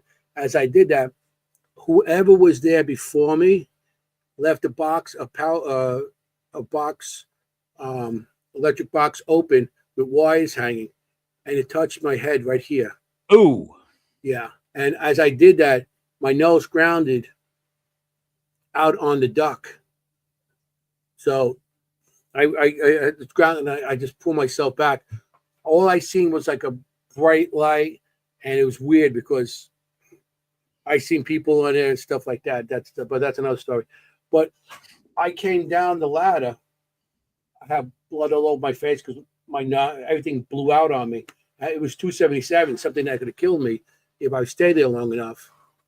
And I came down the ladder, and so it took me a while to recoup from that. So at Gettysburg, right after that, like after I felt better and we went to Gettysburg and stuff, and I was there, and somebody took pictures of me. It looked like a light going into my middle of my forehead and shooting out the bottom of my nose, two of them coming down. Oh, wow. And I was like, at first I was like, that could be because I'm a camera person, so I'm always looking for lens flares and all that stuff, and Right. I'm always trying to debunk something. But something like that, it just shot me in the middle of the head. You could see like a light coming in. My eyes are closed, and two of it coming out my nose. So it was crazy, and I thought that was a good piece of evidence, and I still have it to this day, and I can't explain it, and it was, yeah, it was. Somebody was, what was that? It was electric discharge from your brain. Yeah, maybe, but that was crazy. Did you ever get into where Pickett's Charge was, or Devil's Den? Oh yeah. Devil's Den. I've been there quite a few times. You got those great big rocks there. Yeah. What happened? They say those rocks are from the glaciers, like millions of years, and that was where they dropped all these glaciers. And those rocks, I couldn't get down there, but my kids, there's spaces. If you're small enough and skinny enough, you could get down there, and you got space, and you could crawl around. Well, during the Battle of Gettysburg, right, because the Pickett's Charge came in around that area by the Devil's Den, and they came in, and the Union Army had the high ground, and they were shooting the cannons at them. Well, at the Devil's Den, there were snipers. They would come up and they were sniping. So it was, that's where they were sniping from there, and of course, they fought them back, and a lot of the snipers were killed from that spot. But that activity there, my friend Joey and his daughter were there. We were all there that night, and he went over and started doing EVPs. And on he's like asking questions, and you could hear on his EVP, charge. Really? He heard charge, and he comes. Wow! It's out. He goes, "We're the only two here," and they went up on one of the rocks on the side there, and there was nobody at that time in that location, and we were pretty much like the only people in that location at that time. And he heard charge, and that's where the pick and charge started, and they went into the field to go and fight, and that's that field. There's so many people killed there because of the cannons just blowing everything apart. So, so it was, that place, the Devil's Den, the Pickens Charge, and it was like, and the Peach Orchard is where I first see my first spirit there. I told you, walking off the battlefield, and that same night we were doing EVPs, and we would just walk around with our cameras and stuff like that. Because, like I said, we're camera people, my brother and I, and stuff. So we're doing with the camera. And years later, we was doing reviews. Like, sometimes you just listen to some old stuff. And something we didn't hear back then that we heard now, because now, technology now, you can hear things better. You can up it, and, and we heard, like, the rebels yell, as the rebels came in, the Confederate Army came in. They would like scream, and like a charge, I guess, to scare the Union Army, thinking there's more people there than whatever. And it was the Devil's Den. We heard the charge, So that was something that we heard. Gettysburg was always my favorite, What's new technology? If you run your old EVPs, noise spectrum, and just filters out white noise. A lot of people use the portals and stuff like that to filter out the white noise now. There's a lot of nice equipment coming out with that. Mm-hmm. I'm not much of a. I do have all of the ITC stuff from the message you receive. More information, yeah. Do you have you're speaking of evidence, do you have a place where you post the evidence? I've been posting stuff for years I didn't post a lot of my stuff, not because I didn't want to share it, because I always had people criticizing my stuff for years. So now I've been posting stuff on my the Seekers Chronicles Paranormal Historian YouTube page. So I got a bunch of stuff on that. You know, I got to post more on that. You know, white noise often presents multiple from the sound spectrum. Yeah, white noise is they feel that the white noise could help spirits say that, you know, tell the, you know, help spirits to actually pronounce, say their words and stuff like that. That's what the white noise does. But you don't always need that. They don't always need that, because you know, I mean, how many times you hear a disembodied voice? I know I hear them all the time, and I'm with people I'm with. We hear things all the time, disembodied voice. But the white noise is supposed to help them, you know, Right. how they could vocalize themselves to you.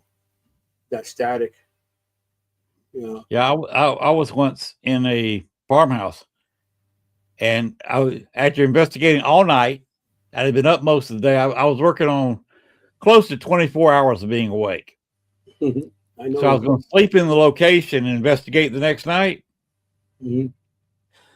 So I was laying down, and I have two artificial knees, by the way. Okay. And of course, after being up all night and in a car the day before, my legs were aching, I know. and I got bad knees, too. I was struggling. You know what I'm talking about. Oh yeah. Anybody with bad knees does. I was struggling to get out of my pants and where I could get comfortable. And I heard a child's voice, sound like a male child to me. Mm-hmm. What's wrong with him? Oh wow. And then a woman's voice came up, and much more mature voice. That's why I say it was in a female. You know, so say it's a woman's voice. Mm-hmm. Maybe the child's mother or grandmother. He has bad knees. Oh wow. And I'm sitting there getting undressed. I'm already, you know, a little bit dozy because I'd been up and I was trying to relax. The person I was investigating with was already in a room down the hall, sound asleep. The owner of the location wasn't even there. There was just two of us in the house, and the other guy was asleep. And of course, there was no sound going on in the house, no radio, no TV, no nothing, and nobody around the building. Yeah. When it gets that quiet, that still, sometimes you can hear this stuff with no white noise, no nothing. All of a sudden, I'm hearing voices. Mm-hmm. That's how I feel with that. I've been doing, as I'm getting older now with different types of different techniques I'm trying out. And it's like my newest thing is, and I did it a lot of times in the past too, but people don't have the patience to do it anymore. Everybody wants their right away.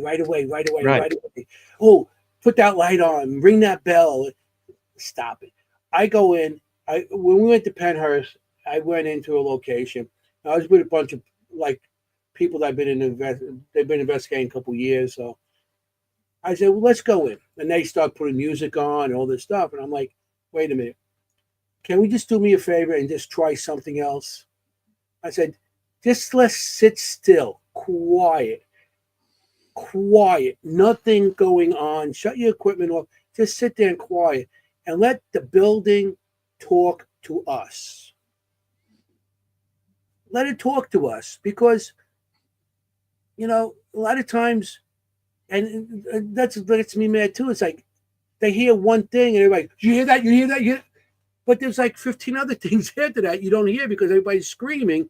Like, did you hear that? Did you hear? Oh, the bell. Shut up. Just let it work. Let it happen. Just be quiet. Just let it happen. It doesn't necessarily. Why do you have to?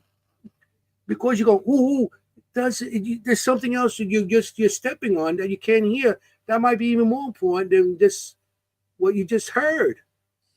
Yes. So I've been trying to do that, and it's like I've been people have been calling me a paranormal investigator for a long time, and I'm changing that now. I'm calling myself a supernatural spectator because spirit only gives you what they want. You sit there, you listen, and they're going to come to you and share with you.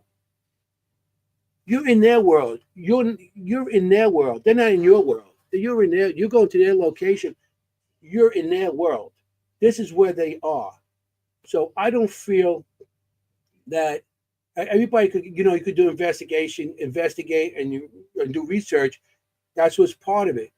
But give them a chance to talk. Give them a chance to say what they got to say. Okay, you're not there to hear everybody screaming. You hear each other scream because you heard one. Oh well, the bell went off, the light went on. You know, the buzzer went off on that thing, and the senses and it. Stop it. Sit back, listen.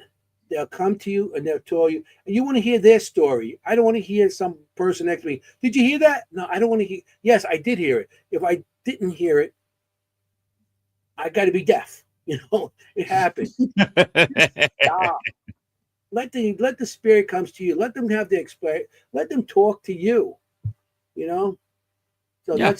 I'm starting to look at things differently now too, because like I said, I've been doing such a long time, and everybody's doing the same thing over and over and over. You know what I mean? Yeah. And it's the same questions, and it's the same equipment, and the lights going off, the bells are going off, the whistles are going off. You don't need all that equipment. Just sit there, record if you want. Like me, I sit there with a camera, and and there's camera has the audio. Just sit there and let them come to you and let them speak, and that's how you get a lot more. And don't antagonize the spirit. Don't go in there and threaten them and antagonize them. That doesn't help. I found out through the years that they come to you, and the more the nicer you are, the more respectful you are to them, they'll give you more. Yes, they will. There was a story. We were talking about New Orleans earlier. Mm-hmm. Pennsylvania State on a TV show called Paranormal State. Multiple prolonged approach. Yeah. Okay. Yeah. In New Orleans, we were talking about that earlier. Chris Talley tells me about somebody who came on one of his tours and went to the voodoo location and antagonized the spirit there. And it started coming back at her, and they actually had to get her out of there. Chris had to pull her out, got her out to the street. She barely got out to the street and started throwing up in the middle of the street in front of the place. Oh, wow. And she said, I don't know what happened to me, but they went ahead and moved the entire tour to the next location, the Andrew Jackson, as it turned out. And they started investigating there, and the spirit followed her there and would not leave her alone. Really? So I tell these people that are coming to the New Orleans Paracon, they always tell you, never antagonize the spirits anywhere you go. In New Orleans, they will come back on you. Mm-hmm. So don't do it, because there will be a cost and you're going to be the one paying. Yeah. Yeah. I mean, sometimes spirits just come back with you, even if you're respectful too, and sometimes they attach to you. I know how a bunch of attachments, something will follow me home or whatever. And you could do whatever what you do to get rid of them. I always say a prayer, or, people stage, and they have all these different rituals that they do. And I mean, it doesn't matter what you do. If they're going to come with you, they're going to come with you. They sometimes they feel, like they have something. I feel when a spirit attaches to you and wants to go home with you, there's something that they feel like they have in common with you, or maybe they think you're a fatherly figure or a motherly figure, or you remind them of somebody they loved, or maybe somebody they didn't like, and they follow you. And well, some attachments are not good. No attachments are good, really, but some of them are not there to hurt you. They just have a feeling that, relation somewhere. Don't have haunted. They don't have to haunt you. They can destroy your life through circumstances. Yet the spirits can give you a hard time. Yes. Yeah. And Bachelor's Grove, I had a lady that I even discussed this with John Zappas. Mhm. The lady picked up some, we had a recent rain and it washed up. You know how it rains on stuff where there's stuff buried underground. Yeah. Yeah. It washed up some plate shards. Oh, really? Okay. So she picked up the plate shards, some of them pretty good size. Some of them were like this, almost a quarter of a plate. The other were smaller. She picked them up and took them home. And Never learned. And you know what happened. You're reacting. You know exactly what happened. She had a dark figure appearing that night in the middle of the night at the foot of her bed that would just stand there. She finally, after 2 or 3 or 4 nights, woke up her husband because he just wondered why she was up at night. And he saw it. So she contacted me and said, how do I get rid of this? And she told me about the plate charts. I said, you get those plate charts tomorrow. You take them back down to the exact spot where you found them and put them back. Yeah. And that ended it. Okay. And John Zappas gave a great big long,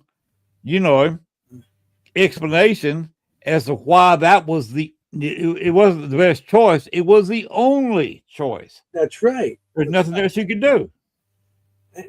John would know better than anybody because he's the paranormal. Remember, he had that show. He was the paranormal collector, and he knows about stuff like that. But the whole thing is, he's a demonologist and he knows how to secure these things. And if you're going to just take it home and have it sitting in your cabinet, just showing it, or just to have it in your room, whatever, you really don't. You don't do stuff like that. Look at Penhurst, and there's so much stuff there. I could have picked up a rock or something and take it home. And hey, look, a piece of Penhurst, and you don't do stuff like that. You don't take something from a location, even if it doesn't matter what it is. Don't take it because you don't know what you're going to bring home with you. And people don't seem to understand that, And then they do something like that, and then they wonder, how can I get rid of it? Duh. Why'd you take it in the first place? You should know better. But I mean, it's a different group of people investigating since I started. Like I said, everybody wants those bells and whistles. They'll spend $300-400 on a piece of equipment that they use maybe 1 or 2 times, or they might make that one piece of equipment their whole investigation. They take it. Say yes. 1 for yes, 2 for no. Come on. It's like, doesn't show a haunting to me. Right. Well, I do not like the flashlight thing because coming from Maglite, one of their people said that if you just loosen the cover on a Maglite, it will sit there and occasionally arc. Yes. Yeah. So next thing you know, it's blinking on and it goes off, blink on, go off, because it's arcing in there between the connection. And you only got a slight opening there, and the little arc is jumping and it's making that light flash. See, with that too, you guys see the weather you're on. If it's a rainy day, you got that moisture in the air that could make that connection. If it's something humidity or whatever, that I don't like that. When I used to do the flashlights, but I stopped doing it. But I had I used 3 flashlights, 3 different colors: red, blue, and black. I used to put the red and blue on that side and the black in the center. And then I say, turn on the red one, turn on the blue one, turn on the black one. And if those lights came on, I'm not saying that was paranormal, but I got more of a chance that's something is trying to communicate with me, because I'm telling you turn on the red one and you got a black and a blue one there, and the red one turns on. Or if I tell you to turn the black one on and those turn on. When I do things, I'm not going to do things like one light and ask a question and say, turn that on. Turn it on if you're here, and then it turns on. I'm not into that. I have to have at least three. I have to be more verified. I haven't used the lights in a long time, and I'm not looking to go back to them. But if you're going to do something, do it right, and make sure there's no contamination in between. You know, and like you said, with the mag lights, you get that arcing.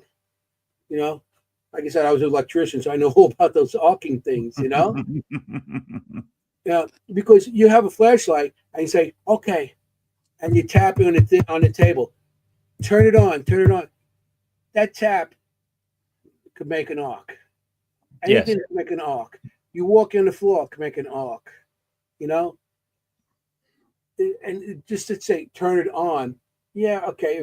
If it does it on command, fine, but don't give a yes or no question. Say one for yes, two for no, and everything's a yes question, because it only arcs once and then turns on. You know, and I noticed too with the ITC and all this stuff, people seem to hear what they want. If I'm asking you a question, I know there's a John in the audience, or a John that's haunting the location. Who's here? And it says something. Everybody hears a different thing. I hear John. All I gotta do is say, John, that's you? Everybody in the audience hears that same thing, John. Okay? I'm not knocking all the things with ITC and stuff, because there's a lot of good stuff out there. Mm-hmm. But if I'm going to do it, I want to make sure I do it and not know. And I won't say what I hear. I let somebody else come up with it. I hear this. No. Let the audience or who's with you hear it first. You know? And then you're like, oh, yeah, there is a John here. And they didn't know that. Okay, now there's more of a verification of truth there. You know, that's how I do things too. I try to verify more. Like I said, I've been doing this a long time, so I've been seeing a lot of people that do shortcuts now, and oh, look, there's an orb.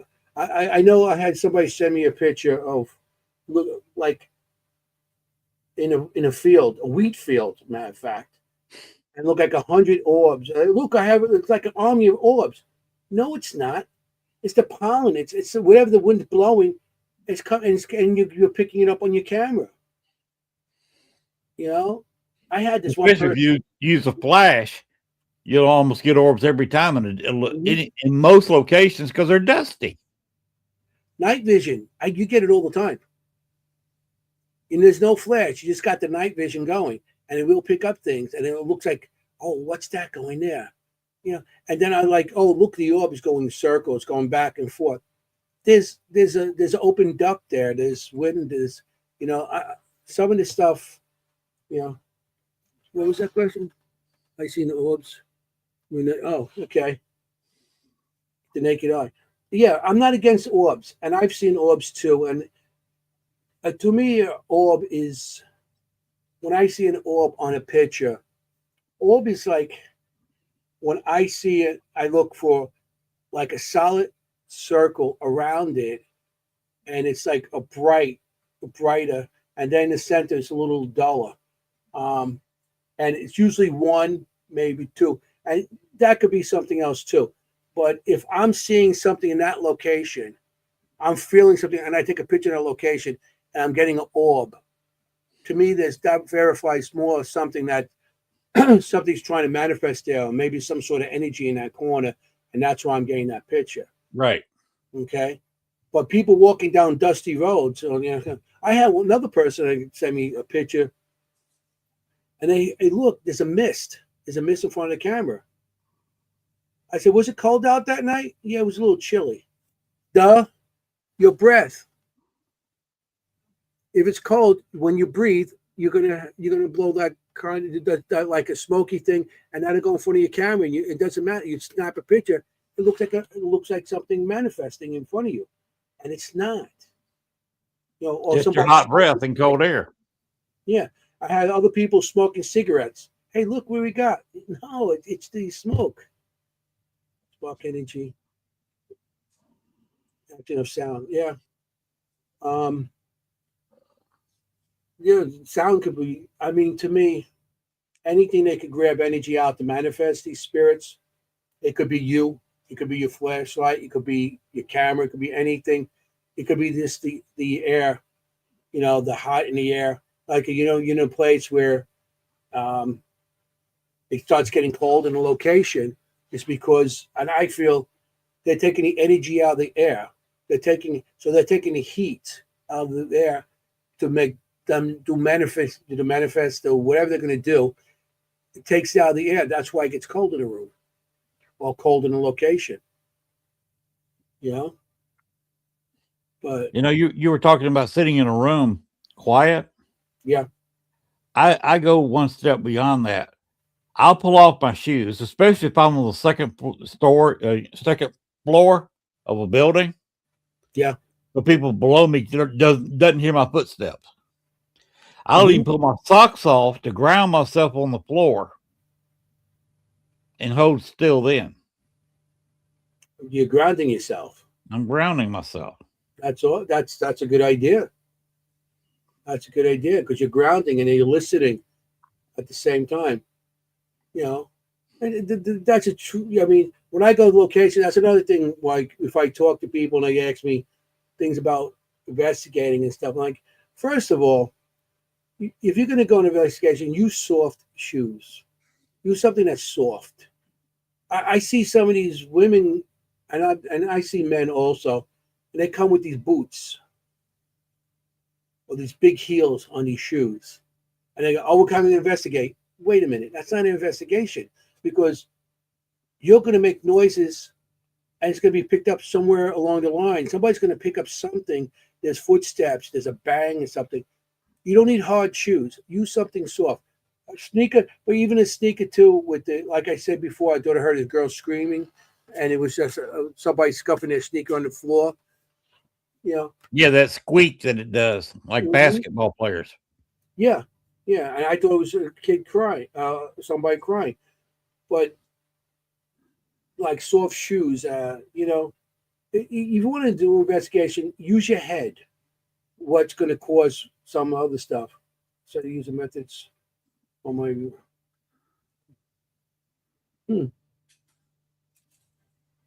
electronic stimulus ground.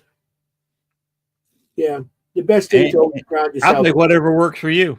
Yeah, you know, I don't criticize what anybody does because you know what we do as people look at us like, oh, what the hell are they doing?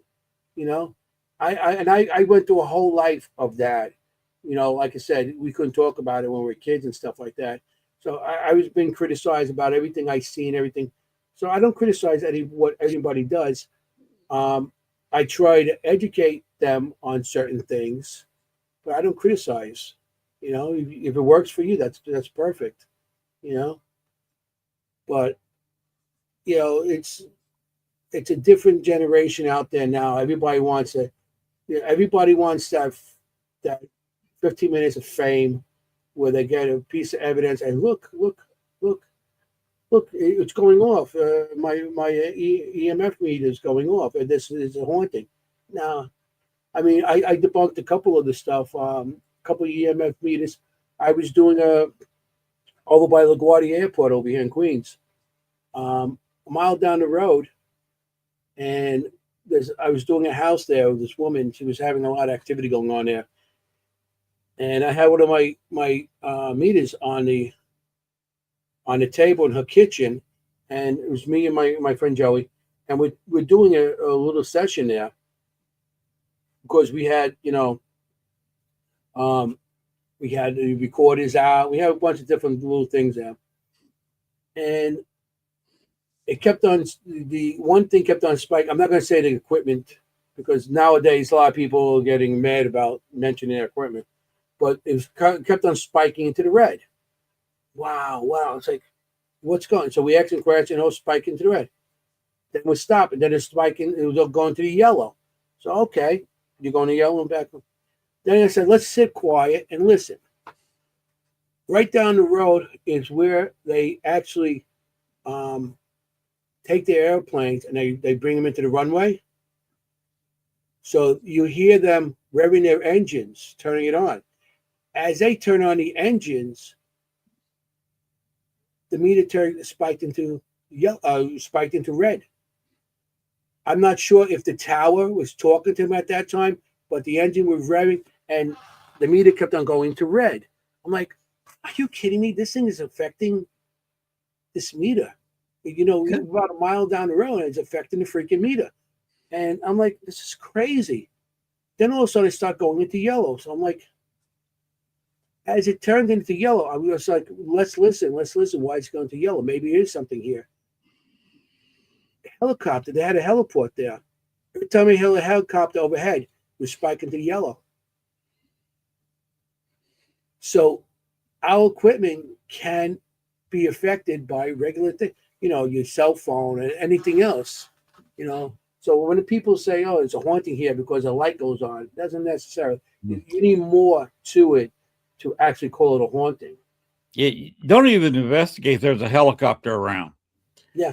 Those blades, especially a good sized helicopter, like say a Black Hawk or a Chinook, where you got these huge blades, they're creating so much static and electricity. Yes. You could light up a whole neighborhood if you could connect it. Yeah, because the friction from the chopper going around. This is over that area is more of the private kind of helicopters because it's not a military base, But Right. But you're right with that. The friction makes electrical charges, like around wires. They call it eddy currents. It's like electrical charge. That's around wires. You don't feel it by touching it, but it's called eddy currents, and it's like a magnet, or more or less. And if you put a meter on there, you're gonna it's gonna read high EMFs on that. So Yeah, you just got to be careful. Anything turning electric motor can create a small magnetic field. yes, yeah. You got to watch it around cell phone towers. Mm-hmm. Oh, Transmission lines, towers. Yeah. Especially is there cell phone towers everywhere. Especially if you look up a pole and everybody's got a transformer. A transformer will light any meter I've ever seen up. Yeah, transformers. Yes, yeah, because that's putting out the eddy currents outside the transformer. Yeah, there's this auto shop that he asked me. My friend put his car there, and to get fixed, and so we had to wait. So, of course, I drove there with my car with him just in case they weren't going to take his car right away. So of course I have my little carry bag of my equipment in the car to just in case, you never know. You never know. 911, hey, let's go with the equipment and go do an investigation somewhere. So we're there and I break out a meter. And so I'm walking around. This is out Long Island. And I have the meter on my waist. And the thing is ringing red. I'm like, what the hell? And then it's like, and I'm going around trying to see, and I'm bringing it to the floor. As I bring it to the floor, it's not as red. On the floor, it's, like an orange or something like that. And as I break it up, it gets redder and redder and it's freaking ringing and stuff. Then I realized there was a tower above, right there, right behind the shop. I'm like, that's it. So they take them and I start walking down the road. As I further got away, it went down less. It still was there, but it went down less on the lights. So everything you gotta look into it, and it takes a lot of common sense when you do investigations. A lot of common sense, you know, for investigations. Because and a little bit of debunking. yes, I never mind investigating with a skeptic. mm-hmm. Now, I kind of hope they keep their mouth shut during the investigation, Mm-hmm. so they can listen and learn. And they're very helpful and say, okay, what's that voice? And they'll say, well, that came from this place or that place. Mm-hmm. And then you go start investigating that, and you find out that they might be right. Yeah. When you do investigation, yeah, and I don't want any skeptics coming with me and stuff, but sometimes on investigation, you're hearing something and they will say, oh, there's nothing there. There's nothing there. There's nothing there. Yeah. A lot of guys that I know that are skeptics would never admit to you there's something there. They always, it doesn't matter what it is. It pays. What it is, and it'll go. They'll tell you it's nothing. It's nothing. It's nothing. And then you look into it. Nothing you could say to them. I mean, a lot of them, a spirit could pop up in front of them and say, "Hey, how you doing?" Shake their hand, and I say, "Oh, that's nothing. That's something that smoke that popped up or something." They'll always find an excuse why it's not there. Instead of like once in a while agreeing with you, because a lot of times if a skeptic was with me and they say this, and this, no, there's nothing here. There's nothing here. I would look into it. Well, a lot of them don't. They just, whatever on the top of their head, just say, no, it's not there. It doesn't matter. It's not there. And I'm friends with like a bunch of people that are skeptics and stuff like that. But I like their input. But I would like them to tell me, I'm not sure. I'm not sure. They'll never do that.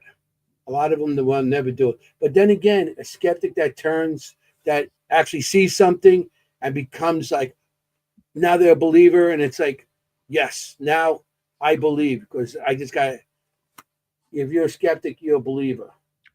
The revered Wolf just brought up a good point. That's the problem with some locations where they run tour after tour. Bobby Mackey's had this problem where the ghost just got tired. Yeah. You can wear them out. And then you run 2 or 3 teams, there's decreasing response. Then a team comes in at the tail end and they get nothing. Mm-hmm. Yeah. And of course, now, if I got something on every investigation, I would suspect my own methods. Mm-hmm. I have been to several locations that I know were haunted, but they weren't doing it that night. Mm-hmm. And I came away with absolutely nothing. Even though I used ghost box, echo box, I took pictures, I took video, I tried voice recordings, I tried every trick in the book and got nada.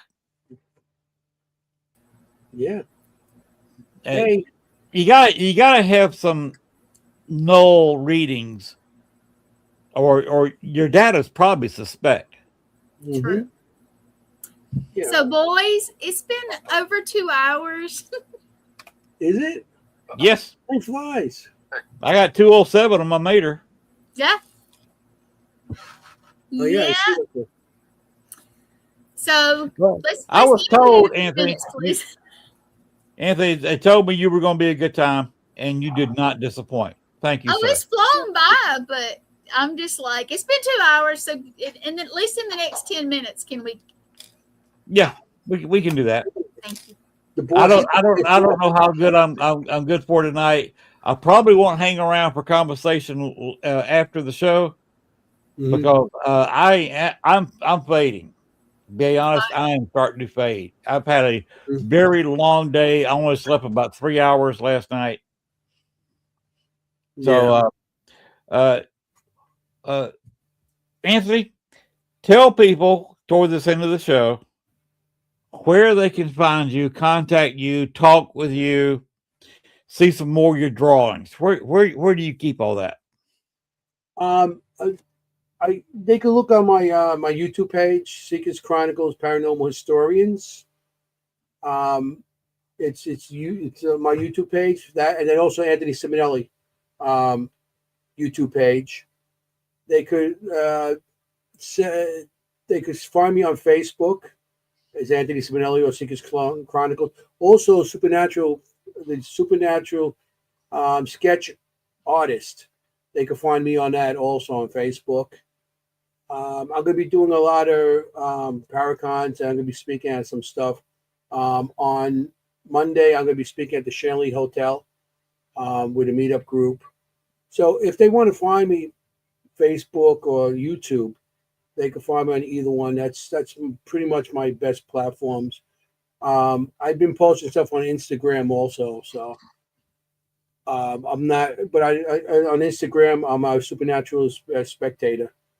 So if they want to find me somewhere, and like I said, friend me on Facebook, and if you're going to friend me on Facebook, just type where you heard me, or because I've been getting so many people that prove on Facebook, and all of a sudden they're selling jewelry, or they're trying to sell something, or they're political. I'm not into all that political stuff too, so they could find me those ways through Facebook or whatever. So this supernatural sketch artist on your Facebook is I'm always on that, or Anthony Simonelli on Facebook also. So, okay, I got two questions about Paracons. Have you got any upcoming? And what do you do when you go to a Paracon? Do you just walk around and talk to people, or do you get a table and maybe show people drawings or something? What I do is I get a spot and I put stands up, and I have all my pictures on so people could come in. Cool. And every one of my pictures, and like I tell everybody that comes in, has a story behind it, how I seen it, and what I seen, and where it was, and everything. So at the Paracons, I'm going to be the cryptic, the New Jersey cryptic and paranormal. That's coming in June. I'm going to be Gettysburg Battlefield Bash in July. In August, I'm going to be at the Hollow. It's called the Hollow Paracon and Art Festival and Film Festival. That's going to be, and I'm actually going to be teaching a class on spirit art there. Then the following week, I'm going to be the Parajam in Gettysburg, the Gettysburg Parajam. That's another thing I'm going to be at. And then after that, in September, I'm going to be in Massachusetts at it's called Fairies and the Arts. It's they contacted me, and it sounds interesting. So the fairies and the fairies, they're actually going to have a hunt with the fairies. One of our friends, Andrew, actually wrote a bunch of books about fairies, and he comes from Ireland, and how the different things, how their legends came over here and stuff like that. So I'm going to be a bunch of little, those are the Paracons I'm going to be in. They're all on the East Coast, so, then New Jersey and Pennsylvania, pretty much. New York doesn't do much of these things, so I come across. That's affordable, more or less.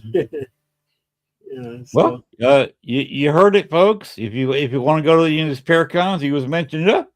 I'm sure you'll come up. You'll be glad to shake somebody's hand. They want to shake your hand and look at your art. Yeah, I welcome people. I welcome people at my table all the time. As you notice tonight, I am a talker. And they could come and, my show, the Seekers Chronicles Paranormal Historians, Tuesday nights. It's a live show. We got an audience that comes on and asks questions and everything. It's on ERRT Radio. That's our network. That's a YouTube channel, and Seekers Chronicles Paranormal Historians YouTube channel. So you can pick us up on that, or if you get me on Facebook, I throw it on Facebook also. There's other platforms I throw on. But yeah, and then you can hear me talk more. Yeah, you can hear me talk. You know. All right, Gwen, you want to come back in and y'all gonna talk about? I believe Gwen's going to be on your show. Yes. I will She's be gonna there on Tuesday Tuesday. nights. Yeah. So what's the date? That's the. I got you written down. Real important. It's this Tuesday coming, so it's The 21st. Yeah. Yeah, she's gonna be on. It's gonna be a great guest. And it's, you know what's good about that? You don't have to do no producing. All you can do is sit back. I know. I'm gonna be like, what do I do? What do I do? So I'll be running the show. We have a producer on the show, the guy Bobby. Yep. But I'll be running with pictures and everything on the show. Cool. So if you want to send me any pictures, hey, you're more than welcome to. I might. I think I got one from me and you last year. Yeah, I remember we got a picture at the Bash. Yeah, we did. Everybody was out in the rain. Me and you were not. That was a crazy show. All of a sudden, like the skies opened up, and then it stopped, and then next thing you know, it's like 3:00 in the morning, and Batman is dancing on the Batmobile with no shirt on. Yes. Matter of fact, I'm and this is live, and I'm probably gonna get dinged for this, but I was standing in the bar and everybody was karaokeing, and I looked over and Batman's standing right in front of me, and he but he pulls the top half of not his mask, but his shirt off, and I'm like, what the hell? And he's ripped. That guy, from wearing that suit, he must sweat down, and he's kind of muscular, I guess, from the suit, and he's dancing on the car, and all the girls are all jumping around and everything, and I'm sitting in the back. I'm feeling good. I have my beer and my cigars. He did. Just watching the show with all these people going nuts, you know. But it was wild. It was Women go wild over a man's pecs. Yeah. Well, especially if he's masked.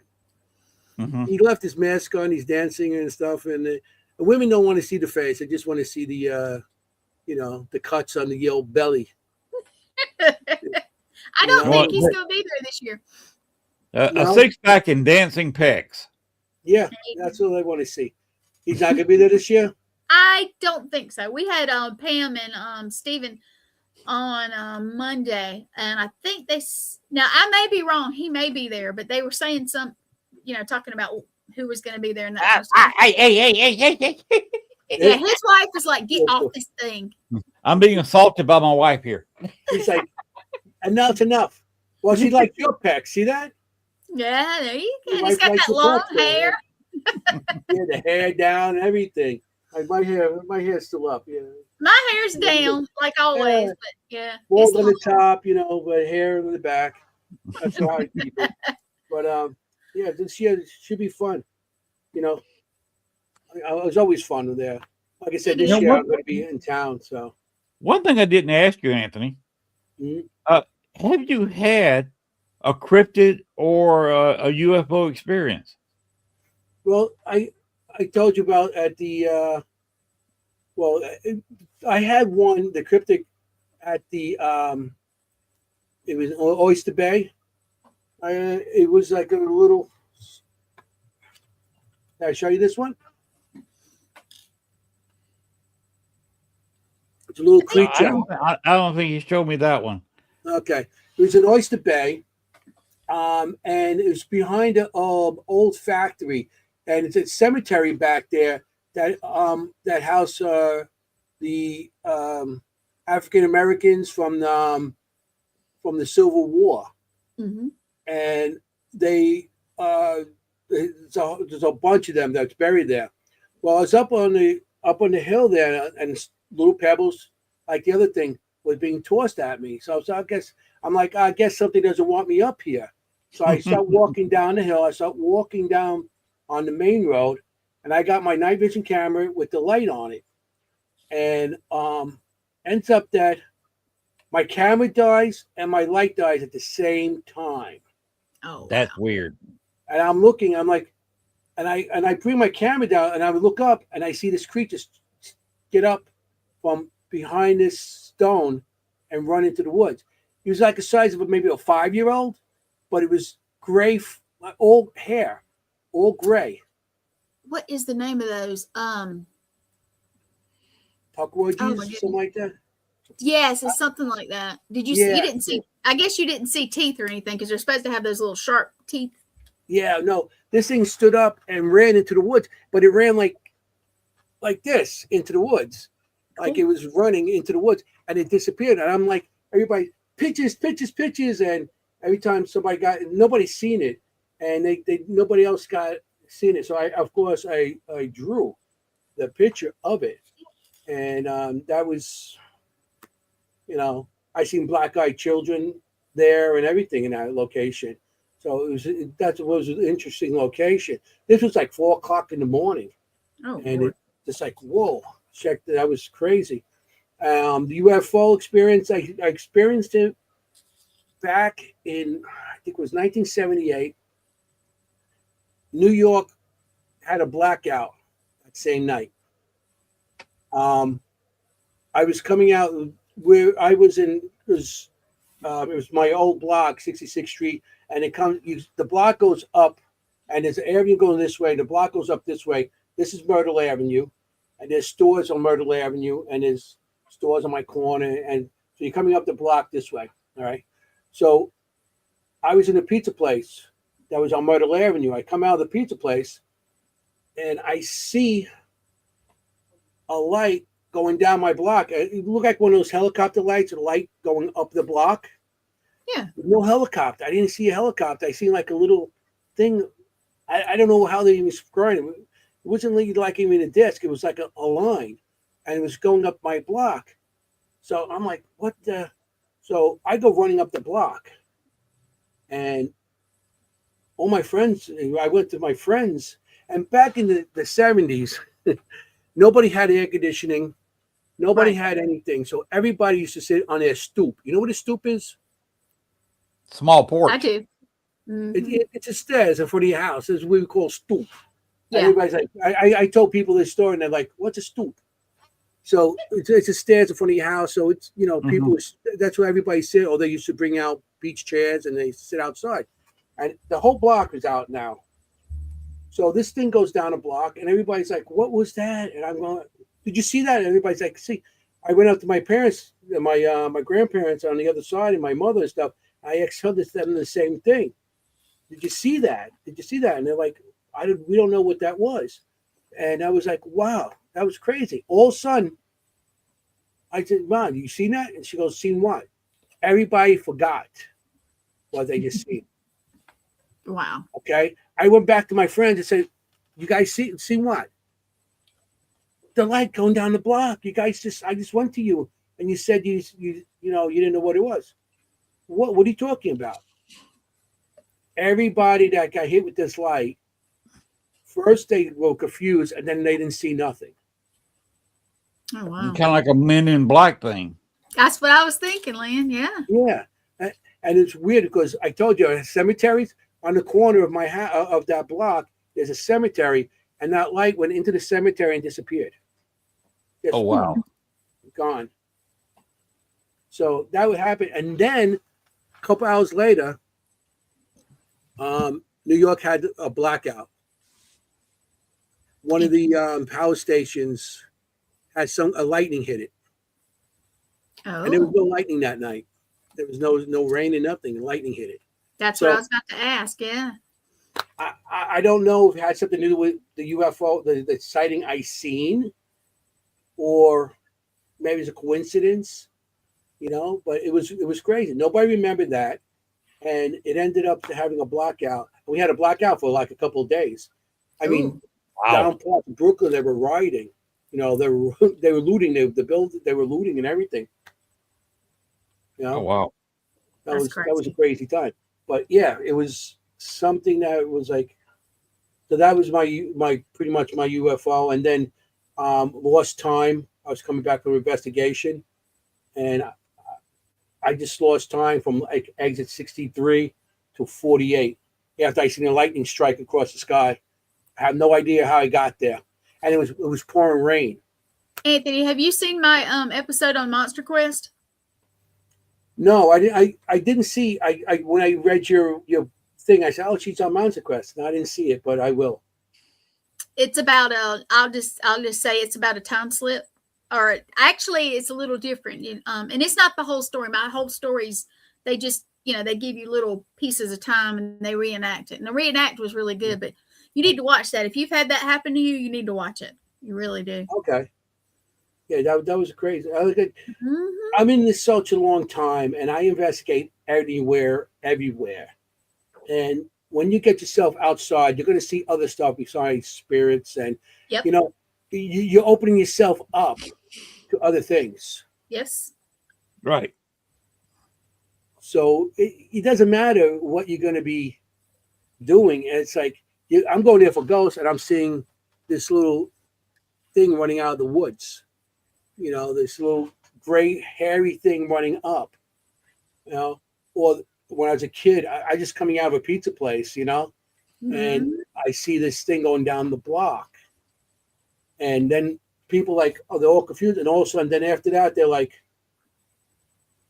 what are you talking about? I'm like, that's nuts. And of course, I didn't bring that up. Did the light touch you? Did everybody at touch maybe lose their memory? Yeah. As the light went down, I wasn't on the block. I was coming out of a pizza place when I seen it up ahead of me. Okay. Already going down the block. Right. So I don't know if we went down Myrtle area. I don't know if we hit anywhere else. Mm-hmm. All I seen was going down the block and then disappearing into the cemetery. And that would be worth researching right there. Yeah. Yeah, really. And you know something? I didn't bring that up for years because, people thought I was crazy because of paranormal. Honey, I figured out probably about 6 years ago, I guess. I just said, you know what? I don't care what people think anymore. And now, let's just say my gifts have blown up because I don't care anymore. And I don't care if people know. And it just. I stopped caring a long time ago. You know, it's like, you believe me, I'm not here to prove to you there's ghosts. I'm not here to prove to you UFOs or any Bigfoot. I'm not here to prove that to you. This is my experience. If you want to see it, you see it. Like my drawings, I didn't start showing them until like 3 years ago because I didn't think anybody had any interest in it. And my friend Richard Marshall was doing a show, and he was doing his spirit on. He goes, I'm doing a show at the Ritz Theater. And I said, I do some of that. And I showed him a couple of my pictures. He goes, you got to do the show with me. I sat around ripping pictures out of books and putting them into frames. Nice. And brought them. I brought over 100 some odd pictures. You ever carry 100 frames with pictures in it? Oh, why don't you get some of those heavy, bulky, clear pages? You know what I'm talking about for the books, the clear pages? Like this. Yeah, I forget what yes, I thought that's what you had now. Yeah. That's what I have now. Yeah. Matter of fact, I'm going to be in an art show in May. I got to start getting my stuff together and drop it off. I'm going to be in an art show. I was in the show last year, and one of my pictures hit it. Like they gave me an honorary mention on one of my pictures of a spirit in Gettysburg in Philly Courthouse. I got to see some of your art last year. It was busy and crowded, so I didn't get to see everything, of course, but I did get to stop by for a minute. That is some very excellent artwork. Yeah, very excellent. Thank you. I'm still criticized. I still criticize my stuff, and people are like, "That's so good." I'm like, but anybody draws always criticizes their own stuff. So now I'm starting. Monday, I'm going to be at the Shanley, and I'm going to be giving a class on spirit art. Oh, nice. I tried it. We did this show a week ago, 2 weeks ago.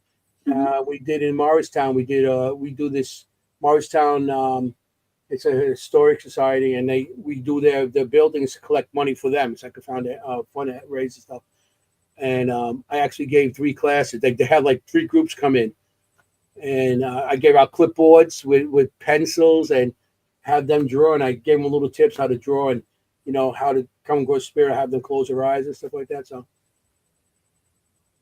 so I'm starting to give class some kind of art on that. That's cool. It's very cool. Well, I know Len's fading. Yes. Yeah, he's kind of fading and be starting the show too. Yeah, I was tired. Today's been a struggle. I've been working on this house for 4 days in a row, and that's not a good thing for somebody who will be 70 this summer. Oh, You gotta no. take it easy, Lynn. You got to go to New Orleans. I get to meet Lynn in person for the first time in New Orleans. Oh, wow. Wow. Yeah. What time in August? The first of what was is first and 2nd of August. Of course, it actually starts on July 30th. There you go. Yeah. Well, your birthday is what? July? When you said you turned 70 in August? Third. August 3rd. Okay, I'm the 13th. Oh, July?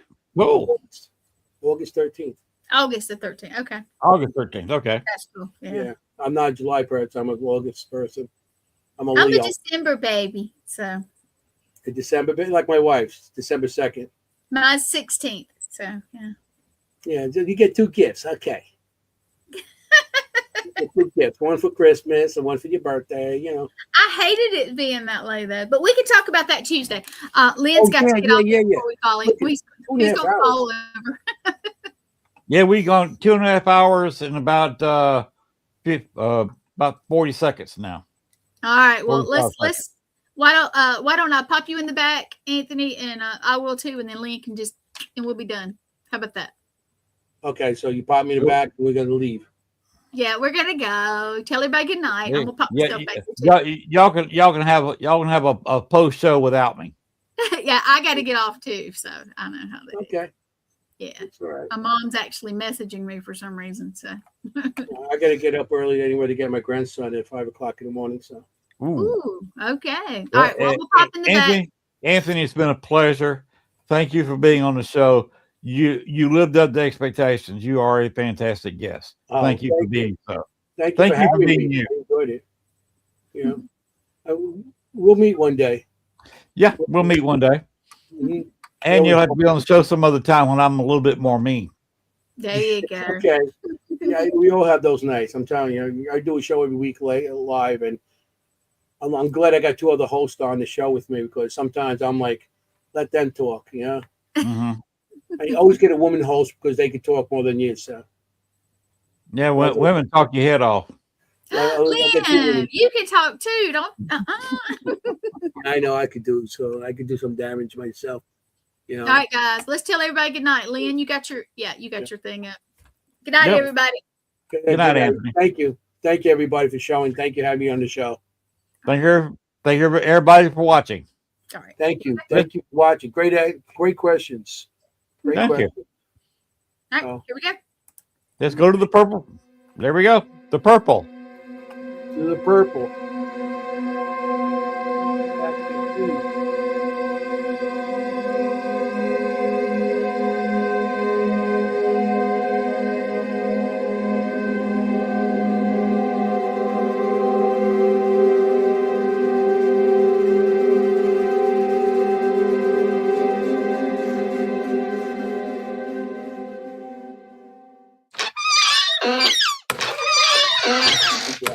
Let me close the door on this show.